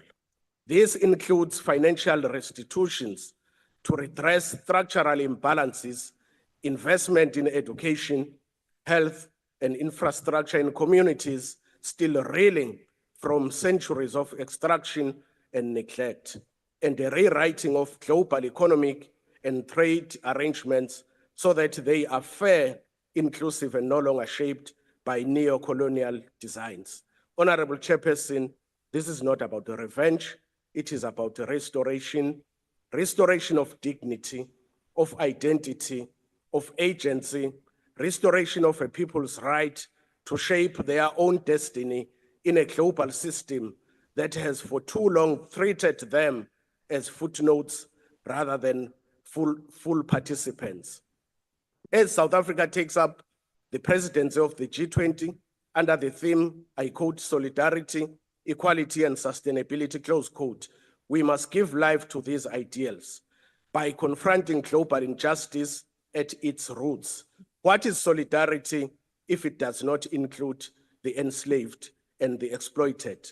What is equality if it ignores the historic theft of land, labor, and life. What is sustainability if it seeks to preserve a global economy built on extraction without restoration? True global justice will remain elusive until we acknowledge that no sustainable future can be built upon the foundations of an unjust past. We believe that our African philosophy of Ubuntu, I am because we are, must inform global solidarity. Ubuntu teaches us that justice for one is justice for all. And so the struggle for reparations is not Africa's burden alone, but humanity's test of conscience. Let this generation, our generation, be the one that says enough. Enough denial, enough delay, enough deflection. Let us choose action over apology, restoration over rhetoric, and justice over convenience. Justice must not be symbolic, it must be structural, and it must begin now. I thank you. Thank you. The next speaker is the Honorable Matopa.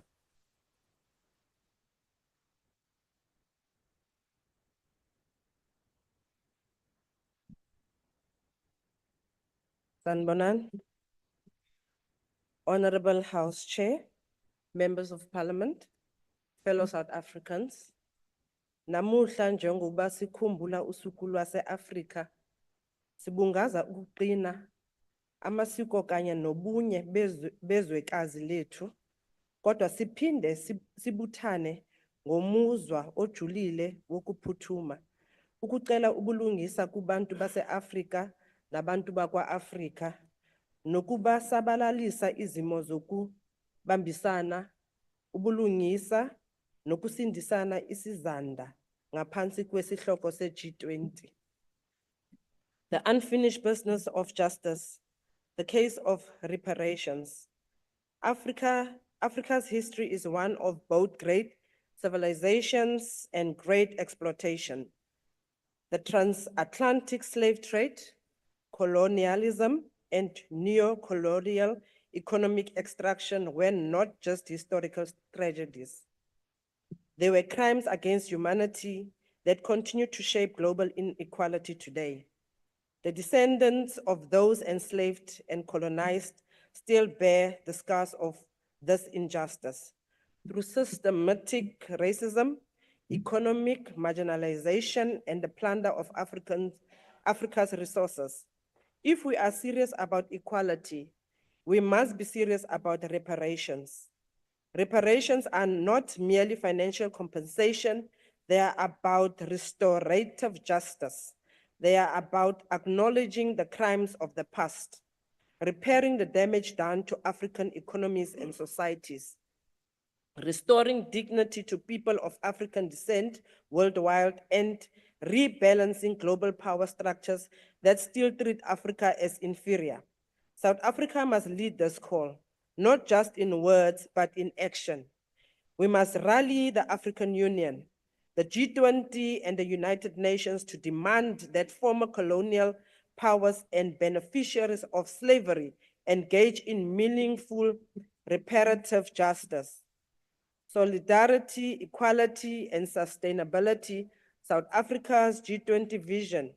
This year, as we champion the G20 theme of solidarity, equality, and sustainability, we must ensure that these are not just slogans, but a blueprint for global justice. Solidarity means standing with nations still fighting neo-colonial debt traps and unfair trade terms. Equality means dismantling systems that keep Africa poor while others prosper from its wealth. Sustainability means ensuring Africa's development is not dictated by foreign powers, but driven by Africans for Africans. We must push for debt relief, fair trade, and technology transfers to close this inequality gap. We must demand that climate justice include reparations for ecological destruction caused by the global north. A call to action. Honorable members, Africa Day is more than a celebration, it is a call to action. Let us demand reparations as moral and economic imperative, strengthen Pan-African unity in global forums, hold the G20 accountable to its promises of equality, and build an Africa that is sovereign, prosperous, and just. The time for empty promises is over. The time for justice is now. Let us rise, not just in memory of our past, but in pursuit of our future. I thank you. Thank you, Honorable Member. Dr. Boshoff.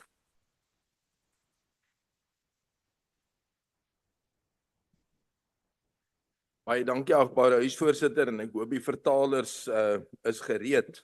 Die twee sleuteldatums vir Afrika Dag is 15 April 1958 toe president Kwame Nkrumah van Ghana die paar Afrika lande wat reeds onafhanklik was, se leiers bymekaar gebring het om die toekoms te bespreek. En 5 jaar later, 25 Mei 1963, toe bykans die hele Afrika al bevry is en hulle weer bymekaar gekom het en die Organisasie vir Afrika Eenheid gestig het. Nou met daai vergaderings is die grondslag gelê vir die nuwe Afrika wat 60 jaar gelede voorgelê het. Daai grondslag het eintlik voortgevloei uit die ideologie van Afrika nasionalisme, iets wat baie sterk hierso in die Fort Hare Universiteit in Suid-Afrika ontwikkel is. En die ideologie van die Afrika nasionalisme het eintlik ingehou dat die nuwe Afrika state, die nasiestate van Europa, wat oor hulle geheers het vir 'n lang tyd, sou weerspieël. Daarvoor moes die grense van Afrika behou word en die OAE het besluit dat daar nie aan koloniale grense getorring sou word nie, dat dit sal bly soos dit is. Daar is ook besluit om nie inheemse tale te ontwikkel tot tale van handel en administrasie en geleerdheid nie, maar om vas te steek by die koloniale tale, sodat daar as dit ware 'n volk vir die nuwe staat gebou kon word, 'n nasie vir die nuwe nasiestate. Nou, dit is 'n probleem, want dit het daartoe gelei dat hierdie nasiebouproses tot baie dwang, baie konflik en baie vernietiging van infrastruktuur gelei het. Nou kan 'n mens jou afvra, hoe het die ding uitgewerk? As 'n mens gaan kyk na die gemiddeld tussen 22 Afrika state, waarvoor die syfers bekend is van die bruto binnelandse produk in 1965 teen 2010 dollar terme en dit vergelyk met 2025, het Afrika gemiddeld gehad in 1965 van 1313 dollars, wat gegroei het tot 2077 in 2020, is 158% van die oorspronklik. Die res van die wêreld het begin by 4300 en gestyg tot by 10500. Dis 'n 244% groei. Afrika het dus ver agter gebly, maar dit kan 'n onregverdige vergelyking wees want al die Europese lande, Amerika, die hele globale noorde is daarbey ingesluit. Maar as ons na Asië kyk, Maleisië, Thailand, Indonesië, Korea en Indië is almal lande wat 'n laer bruto binnelandse produk per persoon gehad het in 1965 as die Afrika gemiddeld.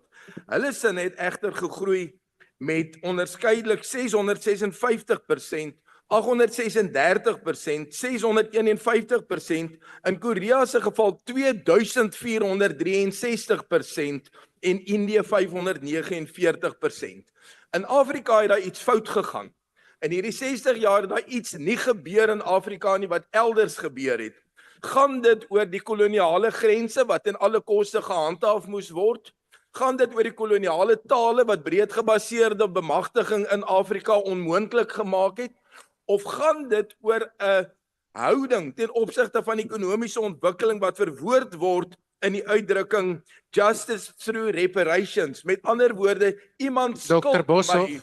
just take your seat for a moment. Honorable Member, why do you want to be recognized?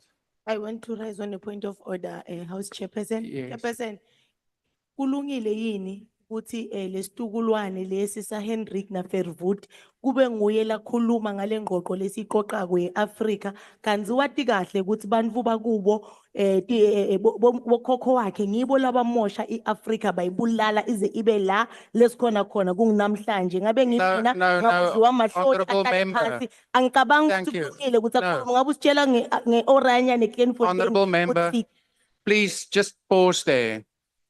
Thanks, Commissioner.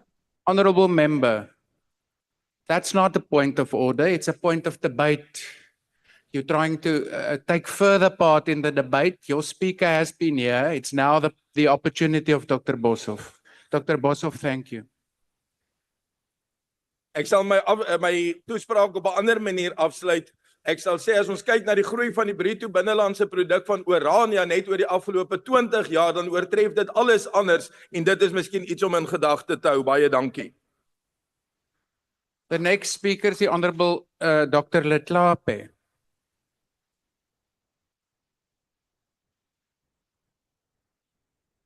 Ke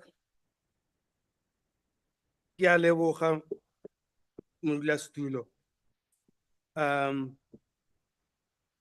This is a debate on Africa Day, justice for Africans and people of African descent through reparations. And I ask myself, who in South Africa is an African? And who is of African descent? Who do the reparations go to? And what are we repairing? Now, Robert Sobukwe was asked, who is an African? And he said, whoever's allegiance is to Africa. And I add, to all citizens. Stephen Bantu Biko taught us about Black consciousness. And he said, for purposes of Black consciousness, a white man can be Black, and a Black man can be white. Honorable Dr. Letlape, just hold on. Honorable members on the virtual platform, please ensure that you remain muted. The Honorable Gamede, I noted you there. Please, thank you, Honorable Letlape. Continue.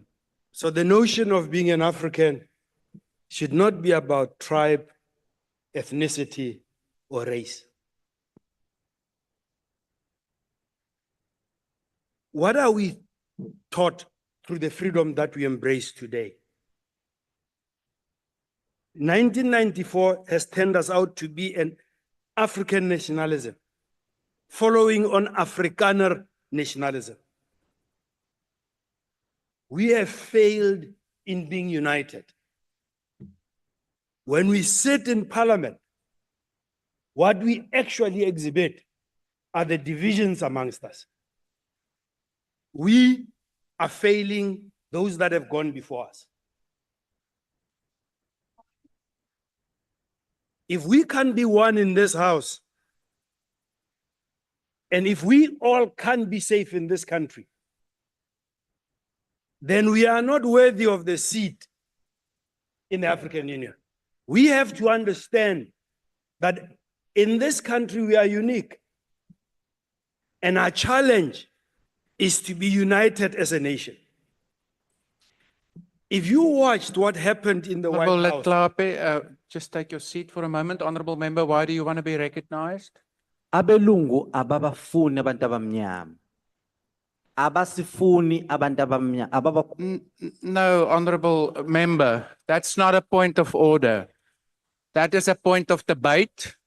And your speaker were at the podium. It was an opportunity to raise that then. Please refrain from doing that.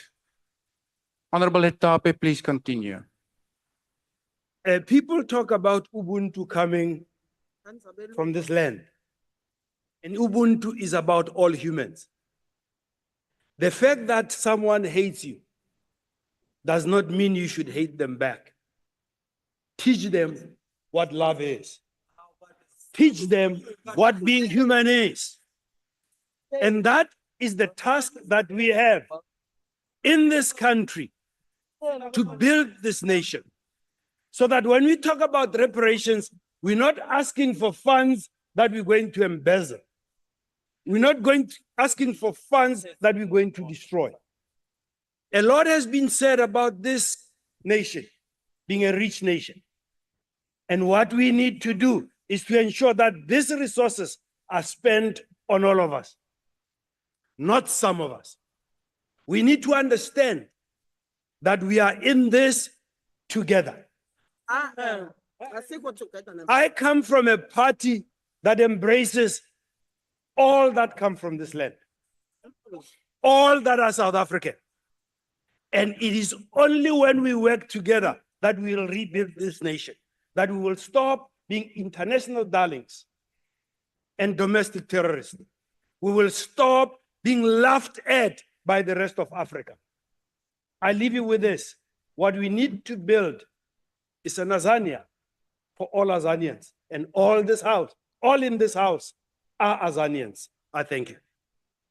Thank you. The next speaker is the Honorable Reverend Meshwe. Thank you, House Chairperson. The ACDP notes with interest how African presidents respond to President Donald Trump's decision to stop US aid for programs in Africa and other parts of the world. Zambia's president, Hakainde Hichilema, reportedly said that the US aid freeze on funding to Africa serves as a wake-up call for the continent to strengthen its capacity to mobilize and manage resources effectively. The impact of the funding withdrawal could not be overstated. He said, urging African nations to prioritize efficiency, reduce wasteful spending, and redirect resources toward critical sectors such as health, agriculture, and education. He continues to say, and I quote, while the suspension of US aid funding and related support programs in Africa was perhaps inevitable at some point, our true strength lies in the prudent management of our resources. It is long overdue because it underscores the importance of us as a continent growing our economies. Close quote. Other African presidents emphasized the need for greater self-reliance and a shift away from dependence on external funding. President Paul Kagame of Rwanda has publicly stated that African countries must wean themselves off aid and embrace a new era of self-sufficiency. He views the aid cut as an opportunity to break free from dependence and to start doing things, looking at our abilities to fund and to be manufacturers ourselves. The ACDP believes that the days of African leaders going to Europe, America, and China with begging bowls are over. We should not be indebted to other nations. Rather, they should be indebted to Africa. It is time for Africans to elect leaders who are capable and honest and who hate bribery and corruption, leaders who fear God and shun dishonest gain, and most importantly, leaders who love their countries, care for their people, and have a strong vision to build a brighter future for them and the continent. House Chairperson, Africa has been blessed with mineral wealth like no other continent. We should become the manufacturing hub of highly sought after goods and products made from them. Rather than simply exporting raw mined materials, we need to foster a culture of beneficiation by transforming them into higher value products and exporting them. We have as a continent so much potential. It is time for Africa to be less needy and more self-sufficient, and for leaders to be. Thank you, Dr. Reverend Meshwe. Your time has now expired. Thank you. Next speaker is the Honorable Kwankwa. Thank you ever so much, House Chair. Today we gather to mark Africa Day, a day meant to stir pride in our hearts. Yet we stand on not in celebration, but in reflection and disappointment. We need to be honest about the challenges we face and not sugarcoat them because of the significance of the day. Despite the many treaties that we have signed, the legislative reforms that the continent has undertaken, and the formation of regional blocs over a number of years aimed at stimulating trade and continental growth, Africa remains burdened by poverty, corruption, coups, and counter-coups, pre- and post-election violence, and humanitarian crisis. As we speak, millions of Africans are on the move, not as tourists, or not by choice, but as refugees escaping collapsing economies and broken political systems. Their displacement reflects the failure of governance, the erosion of hope, and the absence of opportunities at home.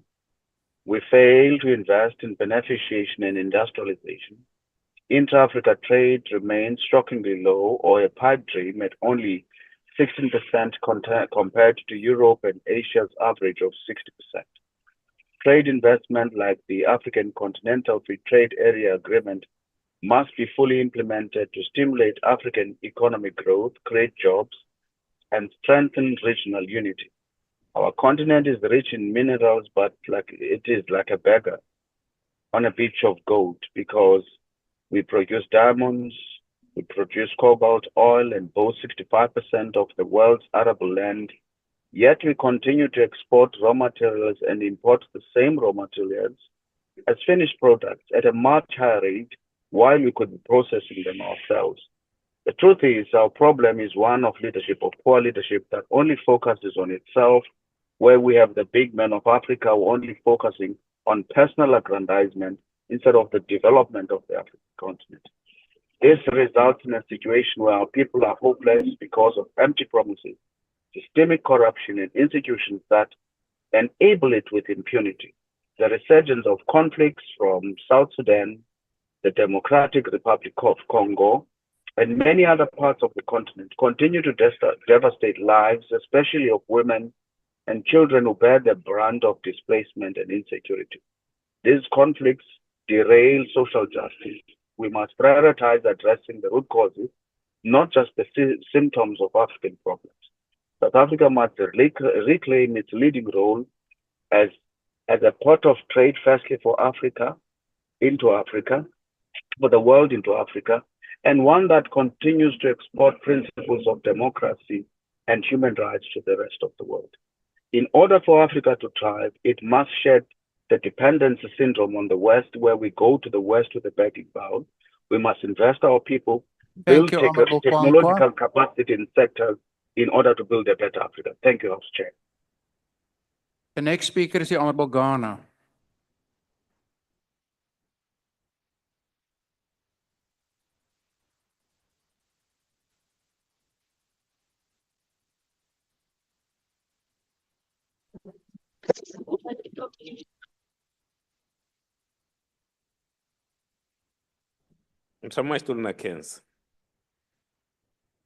Fellow Africans,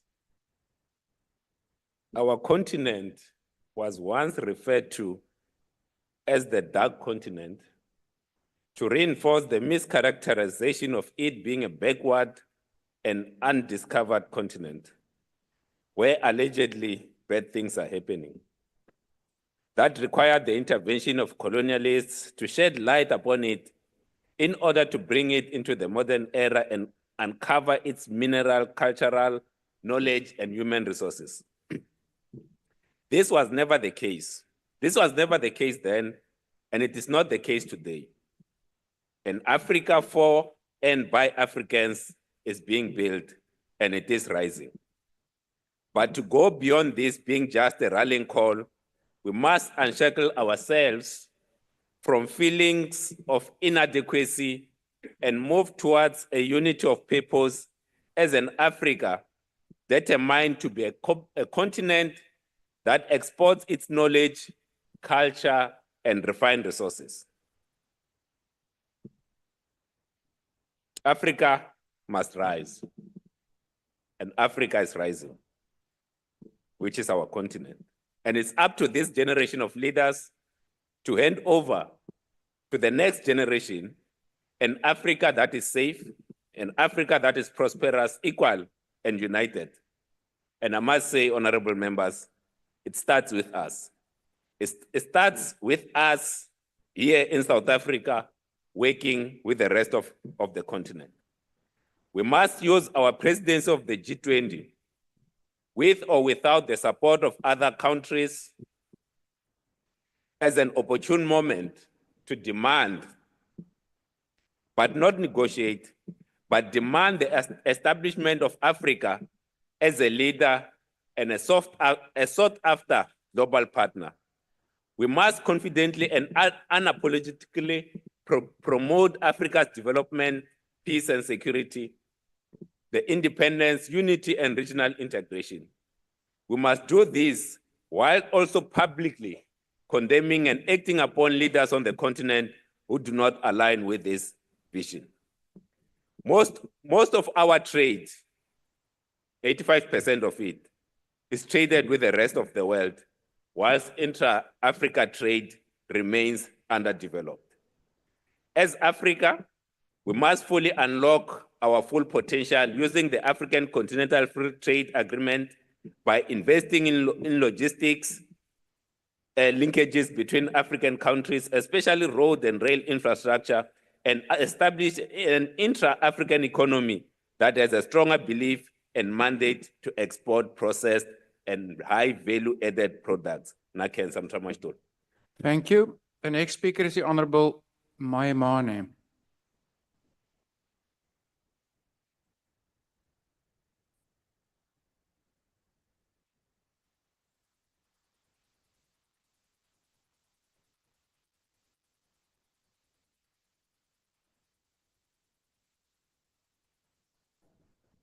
Sorry, I apologize. Honorable House Chairperson, fellow honorable members, Bagaid Sudumela. Today it feels good to be in Africa. I think as we reflect on a day such as this one, I want to wish President Ramaphosa well as he takes the lead of G20 within the next number of months. I think it is a crucial juncture in our geopolitics. It speaks fundamentally of a continent that is showing positive birth rates, a continent that possesses minerals for the future, and ultimately, as Steve Biko said, a continent where we can offer the world a far more human face. On this Africa Day, it becomes important that we build more on our economic cooperation as the continent, build on trade, and ultimately have shared prosperity. This debate will not be best served by us reflecting on yesterday. We have a generation of Africans who are born who want to see a different tomorrow. And they want to see a population dividend bear its full benefits. They want to see their minerals being beneficiated here so that they can be to their prosperity. They want to see pharmacology being built in Africa so that they don't have to fight for patents for vaccines. They want to ultimately know that it is important for Nigerians to drink South African wine before they drink French wine. When we look at our trade balance, in 2025, we exported 149 billion rand and imported 165 billion rand, which meant that as South Africa, we are saying a trade deficit in Africa.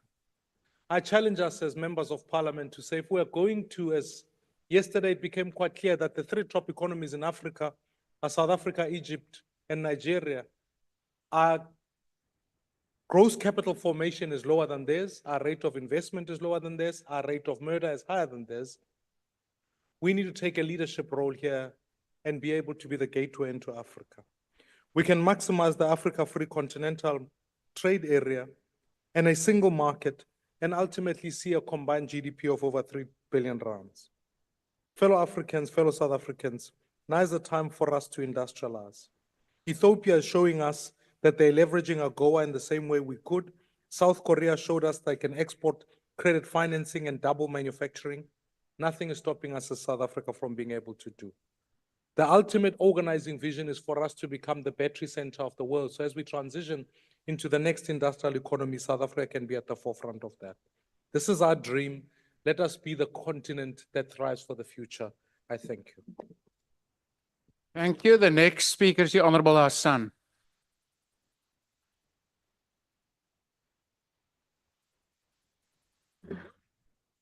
Honorable members, people of Africa, children of the soil. Today, we do not merely celebrate Africa Day, we reclaim it. We stand not as fragments of a broken past, but as an unshakable foundation of a future written by our own hands. This is not just a commemoration, it is a revolutionary call, a demand for the total liberation from the chains of imperialism, neocolonialism, and mental slavery. Africa was not born in the conference rooms of Berlin in 1884. Africa was born in the wisdom of Timbuktu, the resistance of Samori Touré, the brilliance of Nzinga Mbande, the defiance of Patrice Lumumba. And our history did not begin with colonization. It was interrupted by it. And today we declare that interruption ends now. We are not here to celebrate survival under the boot of the empire. We are here to demand our freedom, fully, fiercely, and unapologetically. And let us be clear, Africa is not poor. Africa has been plundered. Our soil nourishes the world with cobalt, gold, rare earth minerals, oil, and innovation. That extracted wealth and blood that has been spilled of our people, the cultures erased by colonialism, these are not just historical wounds. They are open accounts, and the world owes us a debt. Reparations are not charity, they are justice. From Congo's stolen minerals to the transatlantic slave trade, apartheid's brutality to the neo-colonial debt traps, Africa has paid in blood, and now we demand payment in full. 62 years ago, our ancestors birthed the Organization of African Unity, not as a gesture of diplomacy, but as an act of defiance. Today, South Africa prepares to host the G20 under the leadership of President Ramaphosa, who will carry that very same revolutionary spirit, not to beg for scraps, but to claim what is ours. In this context, South Africa hosting the G20 this year is not just symbolic, it is revolutionary. For the first time, the most powerful economies in the world will gather on African soil, and we must ensure that they do not come here to lecture us, to extract from us, or to placate us. They must come to listen, to reckon, to redress. This is not a request, it is a mandate of history. And as we chair the G20, we will ensure that the world hears the truth. No more empty promises, no more modern day slavery, no more exploitation dressed as aid. South Africa's G20 theme is not just words, it is a battle cry. Solidarity, let that mean standing with the Congo as her children die for the cobalt in Western smartphones. Let equality mean dismantling the IMF's debt enslavement of the global South. Let sustainability mean facing the global North and ensuring that they pay for the climate genocide that they have created. We will not be lectured about good governance by those who destabilize our nations through lobby groups like AfriForum. We will not accept aid with strings attached while our gold, diamonds, and oil fuel their empires. The voices of the global South are not tokens, they are the truth. And Africa is not a site of charity, but a center of power. We will carry to that summit the spirit of Sankara. We demand an end to debt traps, land theft, exploitative trade, and environmental violence. House Chair, what we witnessed last night was revolutionary action in leadership. We saw a true illustration of statesmanship on a global stage, a defiant stand against imperialism, white supremacy, and the forces hell-bent on stabilizing our nation or destabilizing our nation. President Ramaphosa stood unshaken, a titan of principle, composed, refusing to bow to the lies, the propaganda, and the toxic agendas of those who seek to divide us. And while the Zuma personality cult groupies and the red beret has-beens peddle cheap populism, the president placed 62 million lives, South African lives, in the global South above all else. Order, honorable members. Order. Honorable Hassan, just hold on for a moment. Honorable members to my left, Honorable Hassan has a right to be heard in this debate.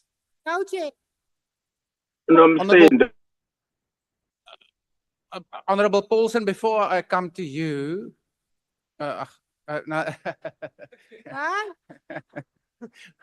Mare, my apologies.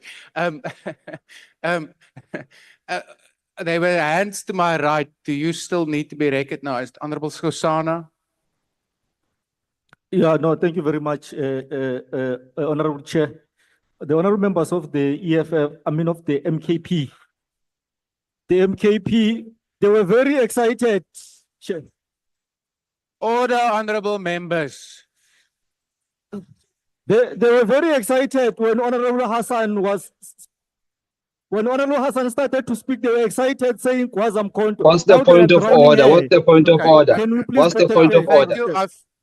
I've already requested that we afford Honorable Hassan her rights to participate in this debate. Honorable Marais, why did you want to be recognized?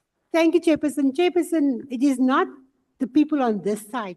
They were starting the noise. And then, Yeah, no. and another thing I want the speaker there not to mislead the House. The president mislead the House. So, No, Honorable Marais.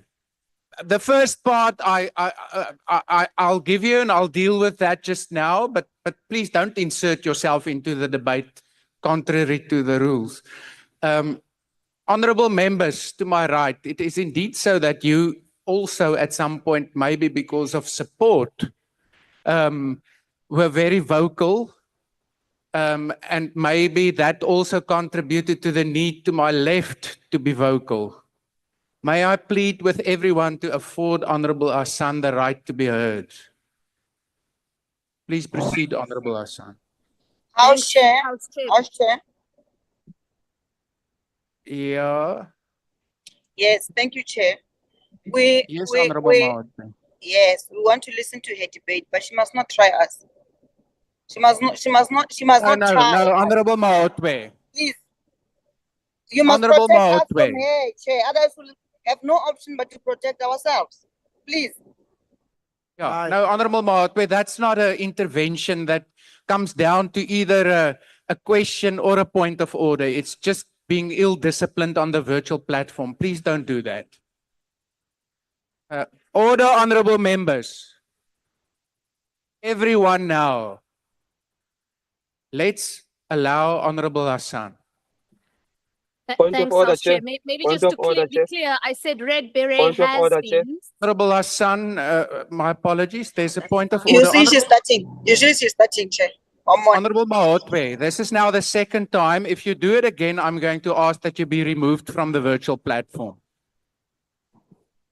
The point of order Chair. that was raised, I did not see the surname. Point of order, Chair. The Honorable member Shangwe. standing is the member standing addressed President Zuma as Zuma. Can you Yeah. fix that, Chair, please? No, honorable member, that specific aspect has been dealt with by a ruling, and we have advised that if you're not satisfied with that ruling, that there is a process to take that to the Rules Committee. So that point of order cannot be sustained. Honorable Hassan, please continue. Thank you very much. It was President Cyril Ramaphosa who placed the lives of more than 62 million South Africans and the global South above all else. And this is not just leadership. It is liberation and leadership in motion. We are in this crisis precisely because of AfriForum, precisely because of the EFF and their ilk, and agents of chaos who prioritize theatrics over the people suffering. But while they grandstand, the ANC and our allies are on the front lines fighting for real change, not only in South Africa, but the world over. Zingiswa Losi, the president of COSATU, embodied revolutionary excellence last night. She stood firm as a Black woman against the twin evils of fake news and white supremacy. And she proved that the working class will not be silenced, not even in the Oval Office, not even in the White House or in the belly of imperialism. South Africa is at a crossroads. Will we succumb to self-serving cowards, or will we stand up against oppression? The choice is clear. We must reject the lies, reclaim our revolutionary spirit, and honor the Freedom Charter's vision 70 years later. And that fire still burns. That is the difference between us as the ANC and other Mickey Mouse parties. We will always do what is right for our people, even when it is unpopular and even when it is difficult. We will confront white supremacy, we will crush misinformation, and we will defend this democracy to the very last breath. President Ramaphosa, we are proud of you and the delegation for fighting for us in that Oval Office, and we look forward to further positivity. The struggle continues and the revolution is alive. Under the ANC's leadership, victory is certain. We as the ANC Order. society... Honorable Hassan, just hold on once again. Honorable members, you don't need to agree with Honorable Hassan, but it is not fair to her that you howl to the point where I think she can't hear herself thinking. If this is going to continue now, I will start identifying members who are acting in a grossly disorderly manner, and I will ask them to leave the chamber. Honorable Manyi, why do you want to be recognized? Chair, in line with your rulings and various rulings, I think we want to appeal to Honorable Hassan not to provoke the House, because the heckles that she's getting are in terms of provocation. Honorable Manyi, that's not a point of order. As it is, previously in this debate, members from the other side of the House also added, to quote Honorable Majosi, a lot of spice to the debate. Everyone has the right to participate within the rules. Honorable Hassan, please continue. Can she start from the beginning? She's been disrupted too much. Honorable Hassan, just hold on. Is that a different point of order, Honorable Member? No, Honorable Member. Honorable Member, you're now perilously close to being the one who I identify who are grossly disorderly. Please do not do that. Honorable Hassan. Thank you very much, House Chair. I know it's really difficult to have a Mickey Mouse president, but some of us on this side and the 62 million South Africans have an incredible president through the form of President Cyril Ramaphosa. House Chair, we as the ANC and society must be guided by the principles of Pan-Africanism. And it is not just a slogan, it is a strategy for sovereignty. Honorable Hassan, just hold on. Technical staff, please remove the Honorable Ngubane from the virtual platform.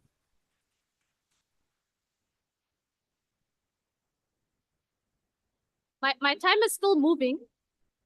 Right. As the ANC, we are the oldest liberation on the African continent, liberation movement rather. And we have from our very inception fought for the dignity of Africans and the true liberation of our continent.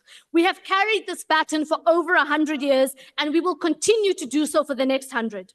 Pan-Africanism is not nostalgia. It is a necessity. It is a means of building Africa that trades, heals, and feeds itself. It means reimagining the borders that were never ours to begin with. It means uplifting African women as leaders of policy, not just victims of policy. It means African languages in our parliaments, in our contracts. Honorable Hassan, just hold on. Honorable Mwale on the virtual platform, why do you want to be recognized?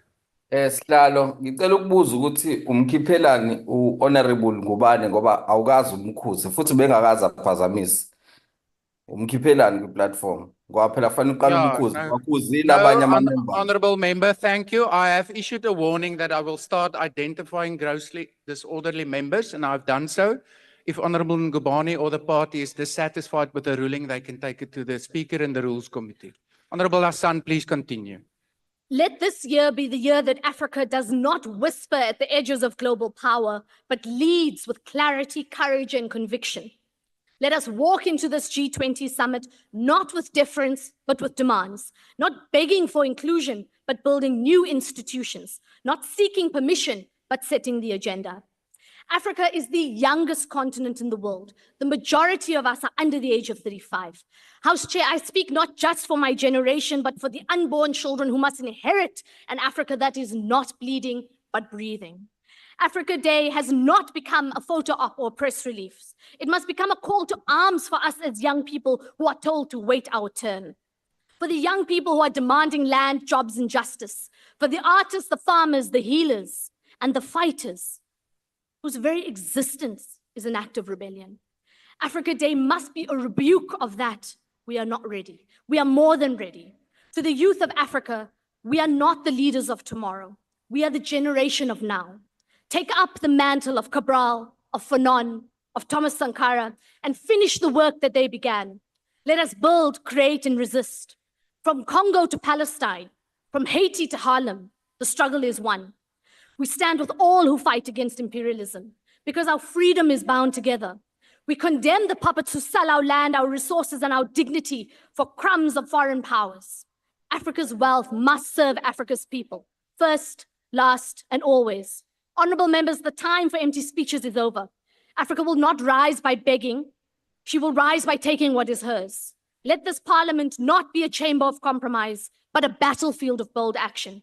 Africa's time is now. Reparations are due. The revolution continues. Maibuya, Africa. I thank you. Thank you. The next speaker is the Honorable, the Deputy Minister of Social Development on the virtual platform. Thank you very much, Honorable. Chair. Honorable Thank you Deputy very Minister, Honorable Deputy Minister, please just hold on for a moment. Honorable. Thank you, Chairperson.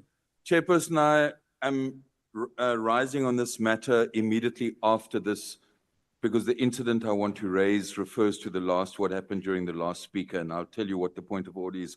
The honourable member directly opposite me from the Economic Freedom Fighters, when Honourable Hassan was speaking, said, no, listen, this is a point of order, a proper one, not a frivolous one, that you are lying. You must not lie. You are lying. Now, that is unparliamentary. Possibly you didn't hear it, but I would like you to please investigate. And if it is correct, what I'm saying at a later stage, the honourable member can be asked to withdraw. You cannot accuse someone of lying. Yeah, thank you. That's indeed the case. Honourable member, let me, before I try and consult the answer, inquire from you. Did you say that the member, our son was lying? Chair, thank you for the opportunity. If a person is not telling the truth, they're No, lying. so you If you're confirmed. not telling the truth. Yeah, you are honourable lying. member, but you are well aware that there is within our rules processes to deal with Okay, a what member is the who's not opposite of not true to telling their the truth? office. Chair, assist me. What is the opposite of not telling the truth? Honourable member, do you confirm that you said that she was lying? She was economical with the truth. Okay, She was thank you. misleading the house. I will request you to withdraw the statement you made that she was lying. Hear me saying it, Chair. I request you to withdraw the statement. Did you hear me saying it, Chair? I request you to withdraw the statement you made that you... Hear me saying Honourable it. member, if you're not going to work with me, I'm going to order you to leave the chamber. Did you consult with Hansat to hear what I said? You confirmed that you did say that she was lying. Asking you a question, I never confirmed. I asked you a question. She must go out. Which you never responded to me. Honourable member, you are trying to be coy with me now. That will not Oh, work. Chair, I thought English is your home language. No, it isn't. I asked, it isn't. Okay, yeah. Atisana mina ngibeka kahle ngesintu na mina nawe sivani. Ngithe kuwe Chair, uma umuntu angakhuluma iqiniso usuka khuluma ini. Wangangiphenduli. Angikashongo ke mina ukuthi ngivuma ukuthi ngishiye lo lenkulumo. Ngithe kuwe uma ungakhuluma iqiniso kuthiwani? Okay. Because Thank you, honourable member. Thank you. I will proceed and consult the Hansard. I must, however, tell you that it's not upholding the decorum of this house to play with words. You either own up to what one has said or you don't. In your case, you didn't. I will consult the Hansard and come back. Honourable Deputy Minister, please continue. Sorry, Chair. Chair? Yes, honourable member, why do you want to be recognized? No, thank you, Slalo. Weslalo, bengicela uqala ufake lokho translator. Weslalo la sinenkinga. Ngicanga ukuthi umuntu akakuphakamise lokho. Kunelungu la le MK lifakile iskipa se MK sibonakalayo esinologo ebhalwe MK phansi. U-Honourable Ndlela. Njalo uma inyakaza iyabonakala MK. Nathi sawulithanda ukhongolose wethu. Maye nathi besigayifaka izikipa zethu sekukhongolose if bekuvumelekile kulendlu. But asikwazi ukuthi sizo abuswa abantu be-fake MK party la bafake imfanekiso yenhlangano. Nathi sigayifaka ethu inhlangano if besithanda. Ngiyabonga Sihlalo. Sihlalo lo muntu njalo mayinyakazi yabonakala ilogo yenhlangano. Bengicela aphume kwindlu ukuze sikwazi ukuqhubeka kodwa. Honourable Manye, may I plead with you as the Chief Whip? You know the rules. Party regalia is not allowed inside of the house. Will you please address that with the specific member who seemingly, at some points today, have revealed the insignia of the MK? Can I ask for your assistance? I'll speak to the member. Thank you. Honourable Deputy Minister, please continue. I will start now, Honourable House Chair, thank you very much. Honorable House Chair, Member Hassan is a woman who does not lie.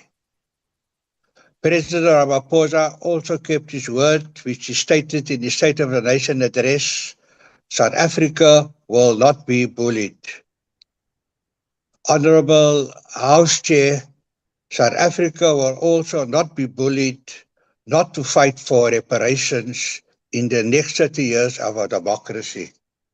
The reparations agenda is for financial compensation, land expropriation with no compensation for the public good, universal health care, broad-based black economic empowerment, foundational ECD education, 50% of women in boardrooms, and full employment starting with people with disabilities. The reparations agenda should be based on Ujamaa, coined by Julius Nyerere, which means righteousness, and of course, sovereignty, Pan-Africanism. Otherwise, Africans will remain in a state of poverty and dependence on cunning Western countries, an example which we saw last night. South Africa's G20 theme, solidarity, equality, and sustainability, speaks to justice for Africans. We know to what extent Afrikaners and whites have benefited largely at the expense of the Khoi and the San through various forms of exploitation and dispowerment processes. South Africa's G20 theme, solidarity, equality, and sustainability, can partially be achieved if we put an end to illicit financial flows.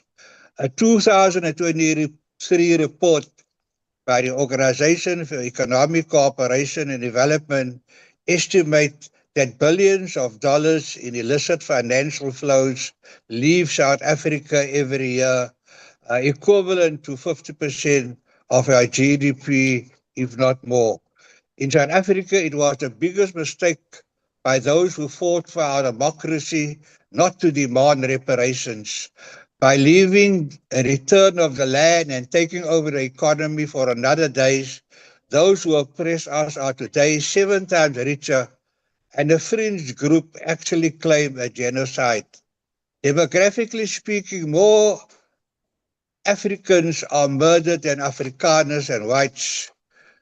To have a longer life, even on farms in post-apartheid South Africa, one must be white or an Afrikaner. Not that I want to be white, Honorable House Chair, or I want to be an Afrikaner. But I think all of us want to have a long life. We must acknowledge that apartheid has not been eradicated, neither its tentacles, such as members of parliament. Thank you, Deputy Minister. Your time has now expired. Thank you very much, Honorable House Chair. Thank you. Is the NCC participating in this debate?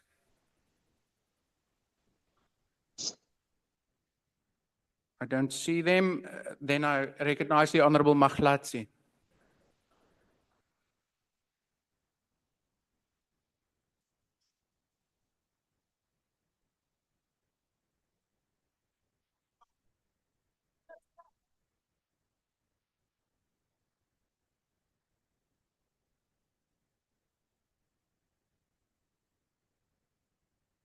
Honorable members, the sons and daughters of Africa, I greet you all in the enduring spirit of Ubuntu and Pan-Africanism. Hoto, Ma-Afrika. Yesterday, the President of the Republic, Cyril Ramaphosa, visited the United States, once again kneeling before empire under the guise of diplomacy.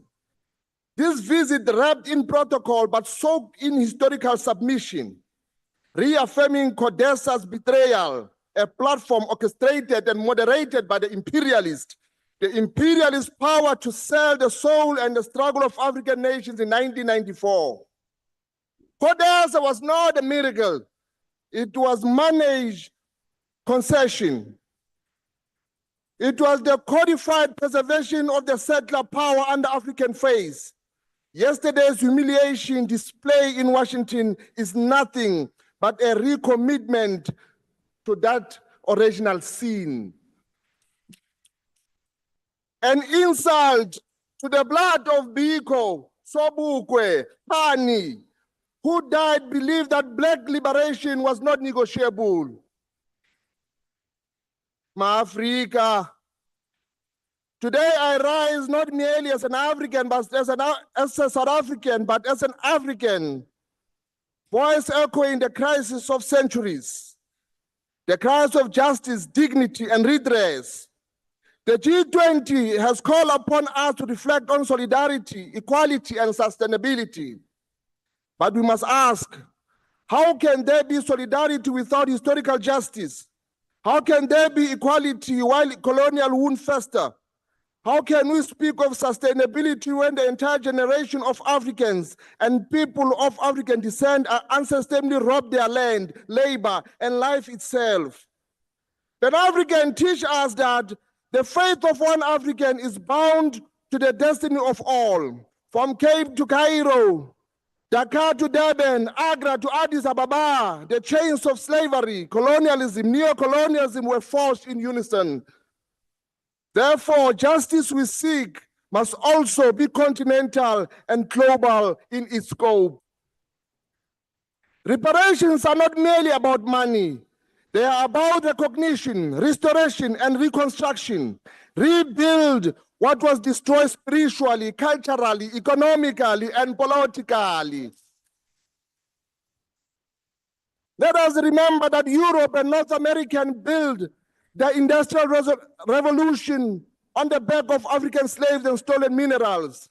The time has come to rectify that global imbalance. Honorable Maklatsi. With reparation. Honorable Maklatsi. Again, to restore African. Honorable Maklatsi. Just hold on, please. Honorable Maklatsi.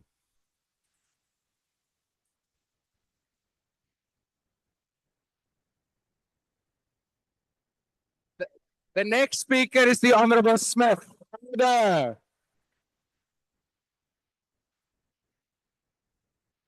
Is it parliamentary for Honorable Matlati to read like he's reading a poem? Oh, I'm not Honorable reading Member. a poem, yeah. You tried your best to be in time, but you weren't. Honorable Smith, please continue. Thank you, Honorable Chairperson. This year's commemoration of Africa Day is unique as it coincides with South Africa's G20 presidency, and so the theme of this debate is rightly twofold. The 2025 African Union theme of justice for Africans and people of African descent through reparations is quietly echoed in our G20 presidency theme of solidarity, equality, and sustainability. But the blunt reality is that neither of these two token slogans mean very much to the ordinary South African on the ground. This debate would be far more topical and relevant to the millions of unemployed South Africans if we focus on the root cause of our country's socioeconomic problems. What is not mentioned anywhere explicitly in either of these themes is tackling the stubbornness of South Africa's poverty. And so, Honorable Speaker, allow me to read between the lines and the hysteria when addressing the topic of this debate, so that it becomes an engagement with which the people of this country can truly relate. The African Union's mission statement reads as promoting Africa's growth and economic development by championing citizen inclusion and increased cooperation and integration of African states. Coupled with our G20 presidency's first high-level deliverable of inclusive economic growth, industrialization, employment, and reduced inequality, these two objectives set out a much clearer roadmap towards tackling our country and our continent's most pressing ills. And this is exactly the focus of the Democratic Alliance's desired outcomes from our G20 presidency. Honorable Chair, in a letter addressed to President Cyril Ramaphosa in November last year, the DA clearly outlined what we consider to be South Africa's G20 approach. At the very top of our proposed outcomes is economic recovery and resilience and trade and investment. The reality is that in order for South Africa to garner investor confidence and attract investment, we first need to take stock of our public spending in relation to debt repayments. South Africa's debt to GDP has skyrocketed from 23.6% in 2008 to a whopping 76% in 2024, pushing us dangerously closer towards the sheer edge of a fiscal cliff. During the same period, South Africa's expanded unemployment rate has risen from 30.9% to 43.1%, while our GDP has only grown on average by 0.7% over the past decade. Simply put, South Africa today has a stagnant economy, has more debt, and has far fewer jobs. But there is hope. The green shoots of a more prosperous future can now be seen in South Africa's first budget, tabled under the Government of National Unity yesterday, which, for the very first time, has begun to decisively address our unsustainable approach to borrowing and institute a strategy to stabilize our debt to GDP over the next 5 years. But this is, actually was written by Ashwin Sarupan, but yeah. But this is only the very first step in changing the course of our country for the better. Honorable Speaker, it was most pleasing to hear the Minister of Finance recognize and admit in his budget speech yesterday that the only way out of South Africa's low growth and high debt trajectory is by doing everything we can to grow the economy and create jobs. And while rectifying South Africa's fiscal policy may determine the way in which our country spends its money, addressing our domestic economic policies will determine the way in which we intend to attract international investment and grow our economy. This is where we need to leverage the platform that our G20 presidency offers to adopt international best practice methods from our developing counterparts. For if our economic diplomacy agenda is to be successful, we need to have something attractive and desirable to present to the world. Many people think economic diplomacy is intensely complex, but in reality, it's very simple. Our ambassadors and economic attachés are our national salesmen and saleswomen, and their product is our country and its policies. Which then begs the question, what do we tell foreign companies when we want them to bring their money to our shores? Invest in South Africa, but our domestic energy policy cannot provide you with reliable electricity. Invest in South Africa, but the Expropriation Act cannot guarantee that you will own your factory or the land it's built upon. Invest in South Africa, but the Employment Equity Act means the state will decide who owns your business and who you employ based on nothing more than the color of your skin. Invest in South Africa, but we can't decide if we want to privatize our ports so that you can better export your goods to the world. Honorable Smith, just take your seat for a moment. Honorable Manye, why do you want to be recognized? Will the member take a question? Honorable Smith, are you prepared to answer a question? No, I don't answer to the state capture accused. Honorable Smith, please continue without further commentary. Chair, order. Yeah, Honorable Smith, take your seat, please. Honorable Manye. This man has just cast aspersion on me. Yeah. Honorable members, and specifically in this instance, Honorable Smith, when from the chair we ultimately do assist and apply the rules, it does not assist from your side to also then get embroiled in making personal comments. I'm not in a position to say whether the statement in question necessarily is in breach of the rules. I will therefore have to consider it. But the plea is, Honorable Smith, continue with the substance of your speech. Thank you, Honorable Chair. If we want to grow the economy like the Minister of Finance has instructed, we need to make improvements to both institutions and the ease of doing business for the South African markets to be considered desirable for foreign investors. But this requires an honest assessment of which domestic policies work and which do not. Our G20 presidency has provided the perfect opportunity for us to undertake this crucial exercise. In February this year, ahead of the first G20 meeting of the finance track, the World Bank made a number of proposals to this effect. Its report outlined that South Africa could easily achieve record economic growth if we ease race-based policies such as BEE and the Employment Equity Act and relax our labor framework to make it less demanding for foreign companies to invest in the country. This advice has been echoed by domestic financial institutions and economists too. Isaiah Mhlanga, Chief Economist and Head of Research at Rand Merchant Bank, made the following comment regarding South Africa's stagnant economic growth. International investors can choose to invest anywhere. So the more they raise concerns about South Africa relative to peer countries, the more South African policymakers must pay attention and rectify things where the concerns are valid. One of the World Bank's proposals for a state spending review has thankfully been included as part of our national budget. It is now time that we assess our domestic policy through a rational lens and based on outcome rather than intent.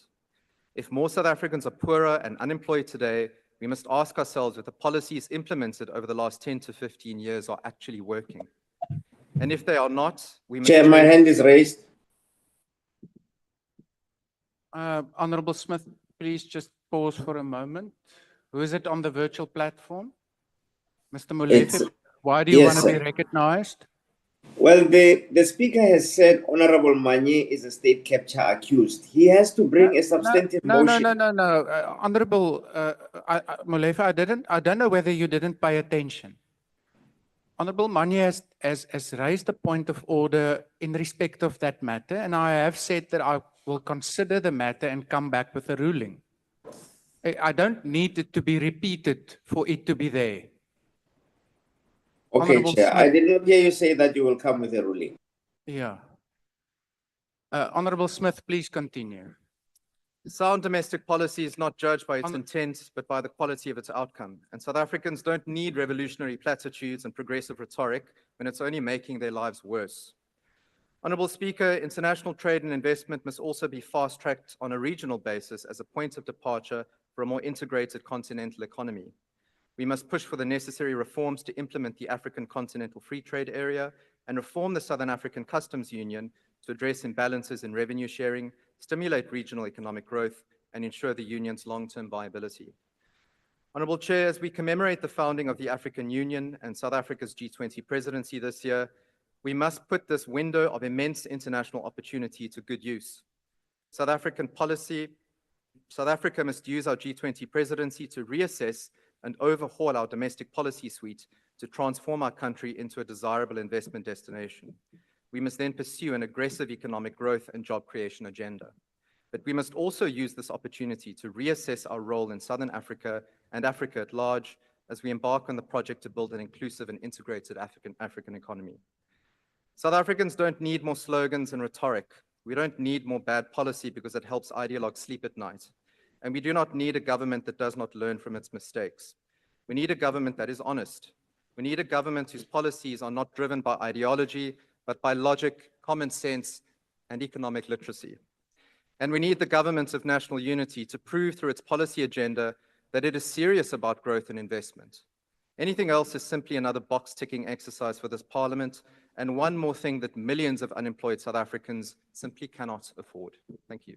Honorable Smith, please just stay at the podium. Yeah, honorable members, I've considered the point of order raised by the Honorable Manye in the meantime. Honorable Smith, when one refers to someone as an accused, the clear implication is that that specific member is an accused in a criminal case. So in criminal cases, we talk about accused number 1, accused number 2, and so on and so on. In the circumstances, it is a matter of public record that the Honorable Manye is not an accused in a criminal case based on the state capture report at this point in time. I request you to withdraw that remark. Thank you, Chair. I withdraw, but I would urge the... No, I need you to withdraw, report. and that's it. Honorable Smith, sit down. I need you to withdraw, and that's simply that. I don't need an explanation or a rider or a caveat. Thank you, Chair. I withdraw. Waiting for them there. Thank you. Yeah. You can go to... Honorable members, order. Point of order. Honorable Michelakis, why do you want to be recognized now? Thank you, House Chairperson. House Chairperson. Order. Thank you, House Chairperson. Honorable Harbour, won't you just for a moment please return to your seat? Just return to your seat for a moment, please. Honorable Michelakis. Thank you, House Chairperson. Just for clarity, for future reference, if the Honorable Smith, for example, in that case, referred to the Honorable Molefe, would that... No, Honorable Michelakis, you're out of order now. You know full well that a ruling is final, and we're not here. I've said previously to another member, this is not a training session, and neither will this plenary session be a training session for you. Order. Honorable members, on the 2nd of April this year, during the debate in the Human Rights Day on deepening a culture of social justice, while the Honorable Gaga was delivering her speech, Honorable Michelakis rose on a point of order stating that Honorable Letlape has made reference to Honorable Gagau in a manner that constituted personal reflections on the dignity of the member. Honorable Letlape is recorded in the unrevised Hansard as having said the following, and I quote, "On Human Rights Day, it's a gross violation of Ms. Gagau's human right for her to be used as a scapegoat to present a position of white superiority. She needs to be protected." Close quote. Having had the opportunity to study the Hansard, I rule as follows. Stripped to its core, the statement argues that the member was made to deliver a speech which promoted the belief that white people constitute a superior race and should therefore dominate society, typically to the exclusion or detriment of other racial and ethnic groups. In addition, the statement implied that the Honorable Gagau seemingly was unable to refuse to deliver the speech. This statement was posited as a point of order, which I ruled at the time not to be a point of order. Honorable Letlape did not reveal who used the member as a scapegoat against whom she needed protection. It can safely be assumed that as members represent positions of their political parties during the debates, Honorable Letlape effectively accused her political party of using her to present a position of white superiority. From this perspective, it's not clear how accusing a party of believing in white supremacy can be a reflection on the personal dignity of the member making a speech, as indicated firstly in Honorable Michalakis' point of order. However, in as far as the statement of the Honorable Letlape intimated that Ms. Gagau was somehow unable to refuse to deliver a speech with which she seemingly could not or should not have agreed, the statement clearly infringed on the dignity and the integrity of Honorable Gagau. Rule 85 clearly prohibits the casting of personal reflections upon a member's integrity or dignity. In this regard, the statement by Honorable Letlape implied that Ms. Gagau lacked the autonomy and agency to make her own decisions. Both autonomy and agency are key elements of the dignity of a person. I therefore rule that the statement in question was in breach of Rule 85 in that respect. Honorable Letlape, please rise and withdraw the statement that it was a gross violation of Ms. Gagau's human right for her to be used as a scapegoat to present a position of white superiority and that she needed to be protected. I withdraw, Chair. Thank you. I now recognize to close this debate the Honorable Gabo.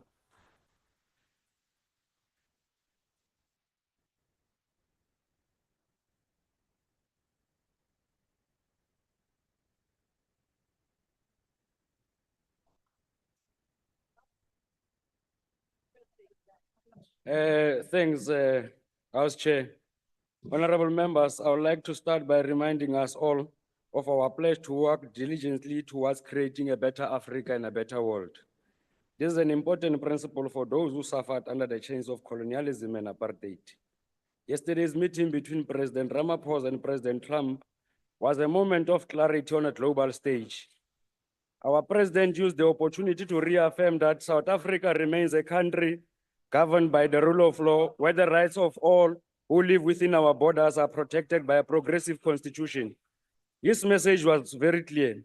Our democracy cannot be defined by misinformation or distorted narratives, especially by the AfriForum, reactionary AfriForum, but rather by the principles of justice, inclusion, shared dignity, and we continue to uphold.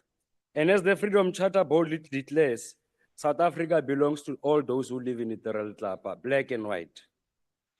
Honorable members, Africa Day is an opportune time to reflect on the journey we have traversed as the people, and to recommit ourselves to seeking solutions and correcting injustice of the past and yield African solutions to African problems. This is what our forebearers did when they founded Organization of African Union on the 25th of May, 1963 in Addis Ababa. Today, we are still calling for justice, a justice that is comprehensive, tangible, and the one that can be felt, the one that does more than pay lip service to the cause of equality and dignity. We are seeking reparation as part of advancing Africa's G20 theme on solidarity, equality, and sustainability. Honorable members, the call for reparation have been echoed across the continent, a principal demand anchored in the provisions of international law, which recognizes the principles of historical justice. We do not exist in vacuum. We are viscerally attached to the history that shaped us.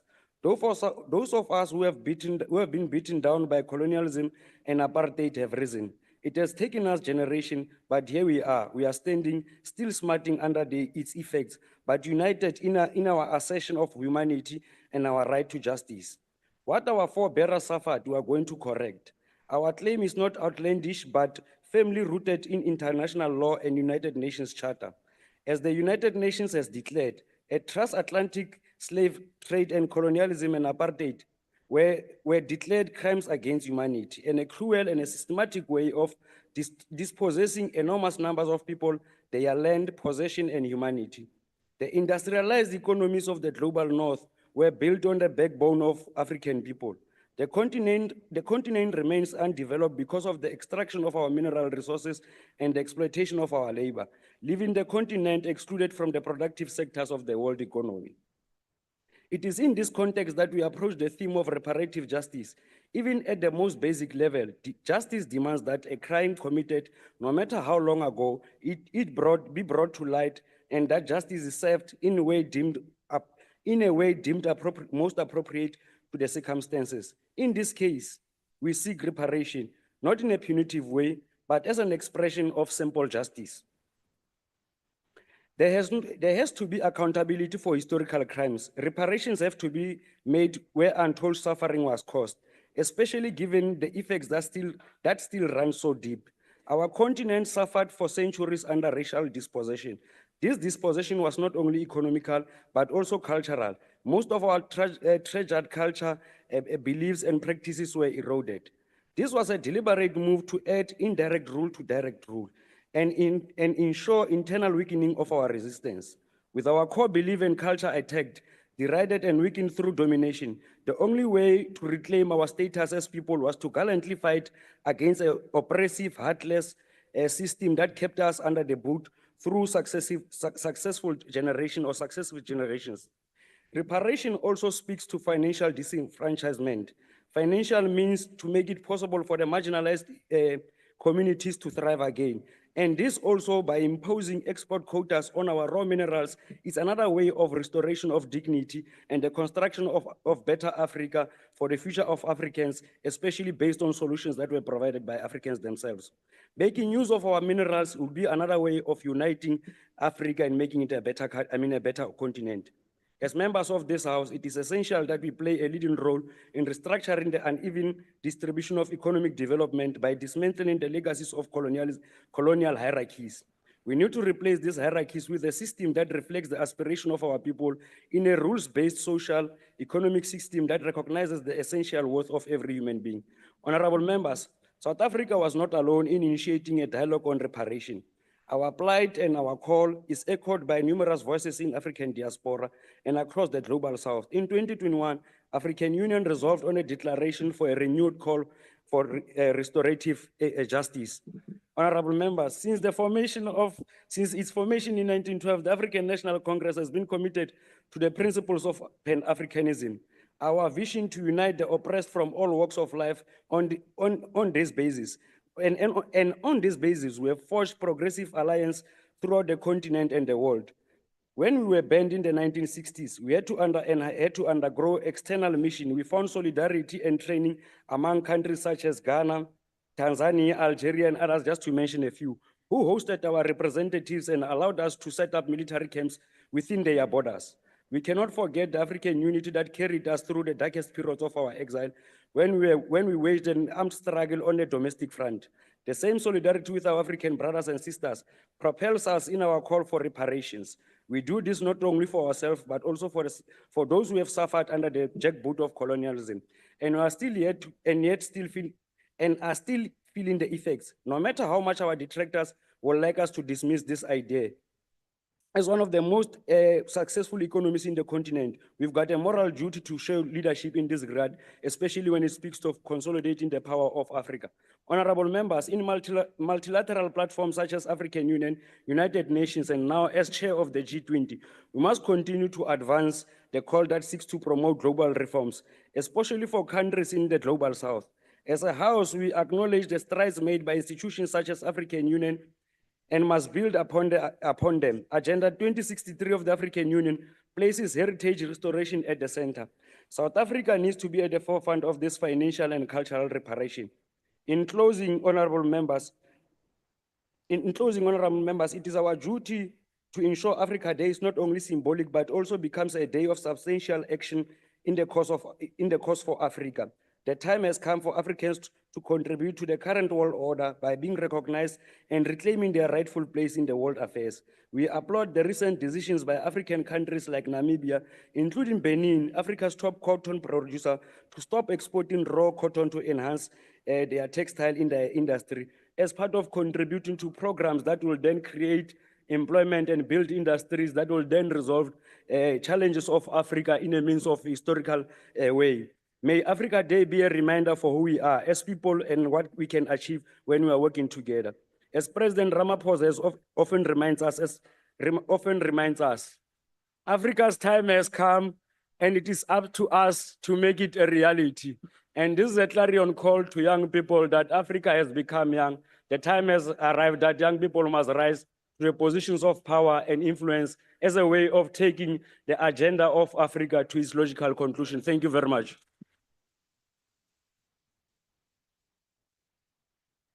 Order. Honorable members, that concludes this debate. I request members to stand and wait for the presiding officer and the mace to leave the chamber. The business of the day is exhausted. This house is adjourned.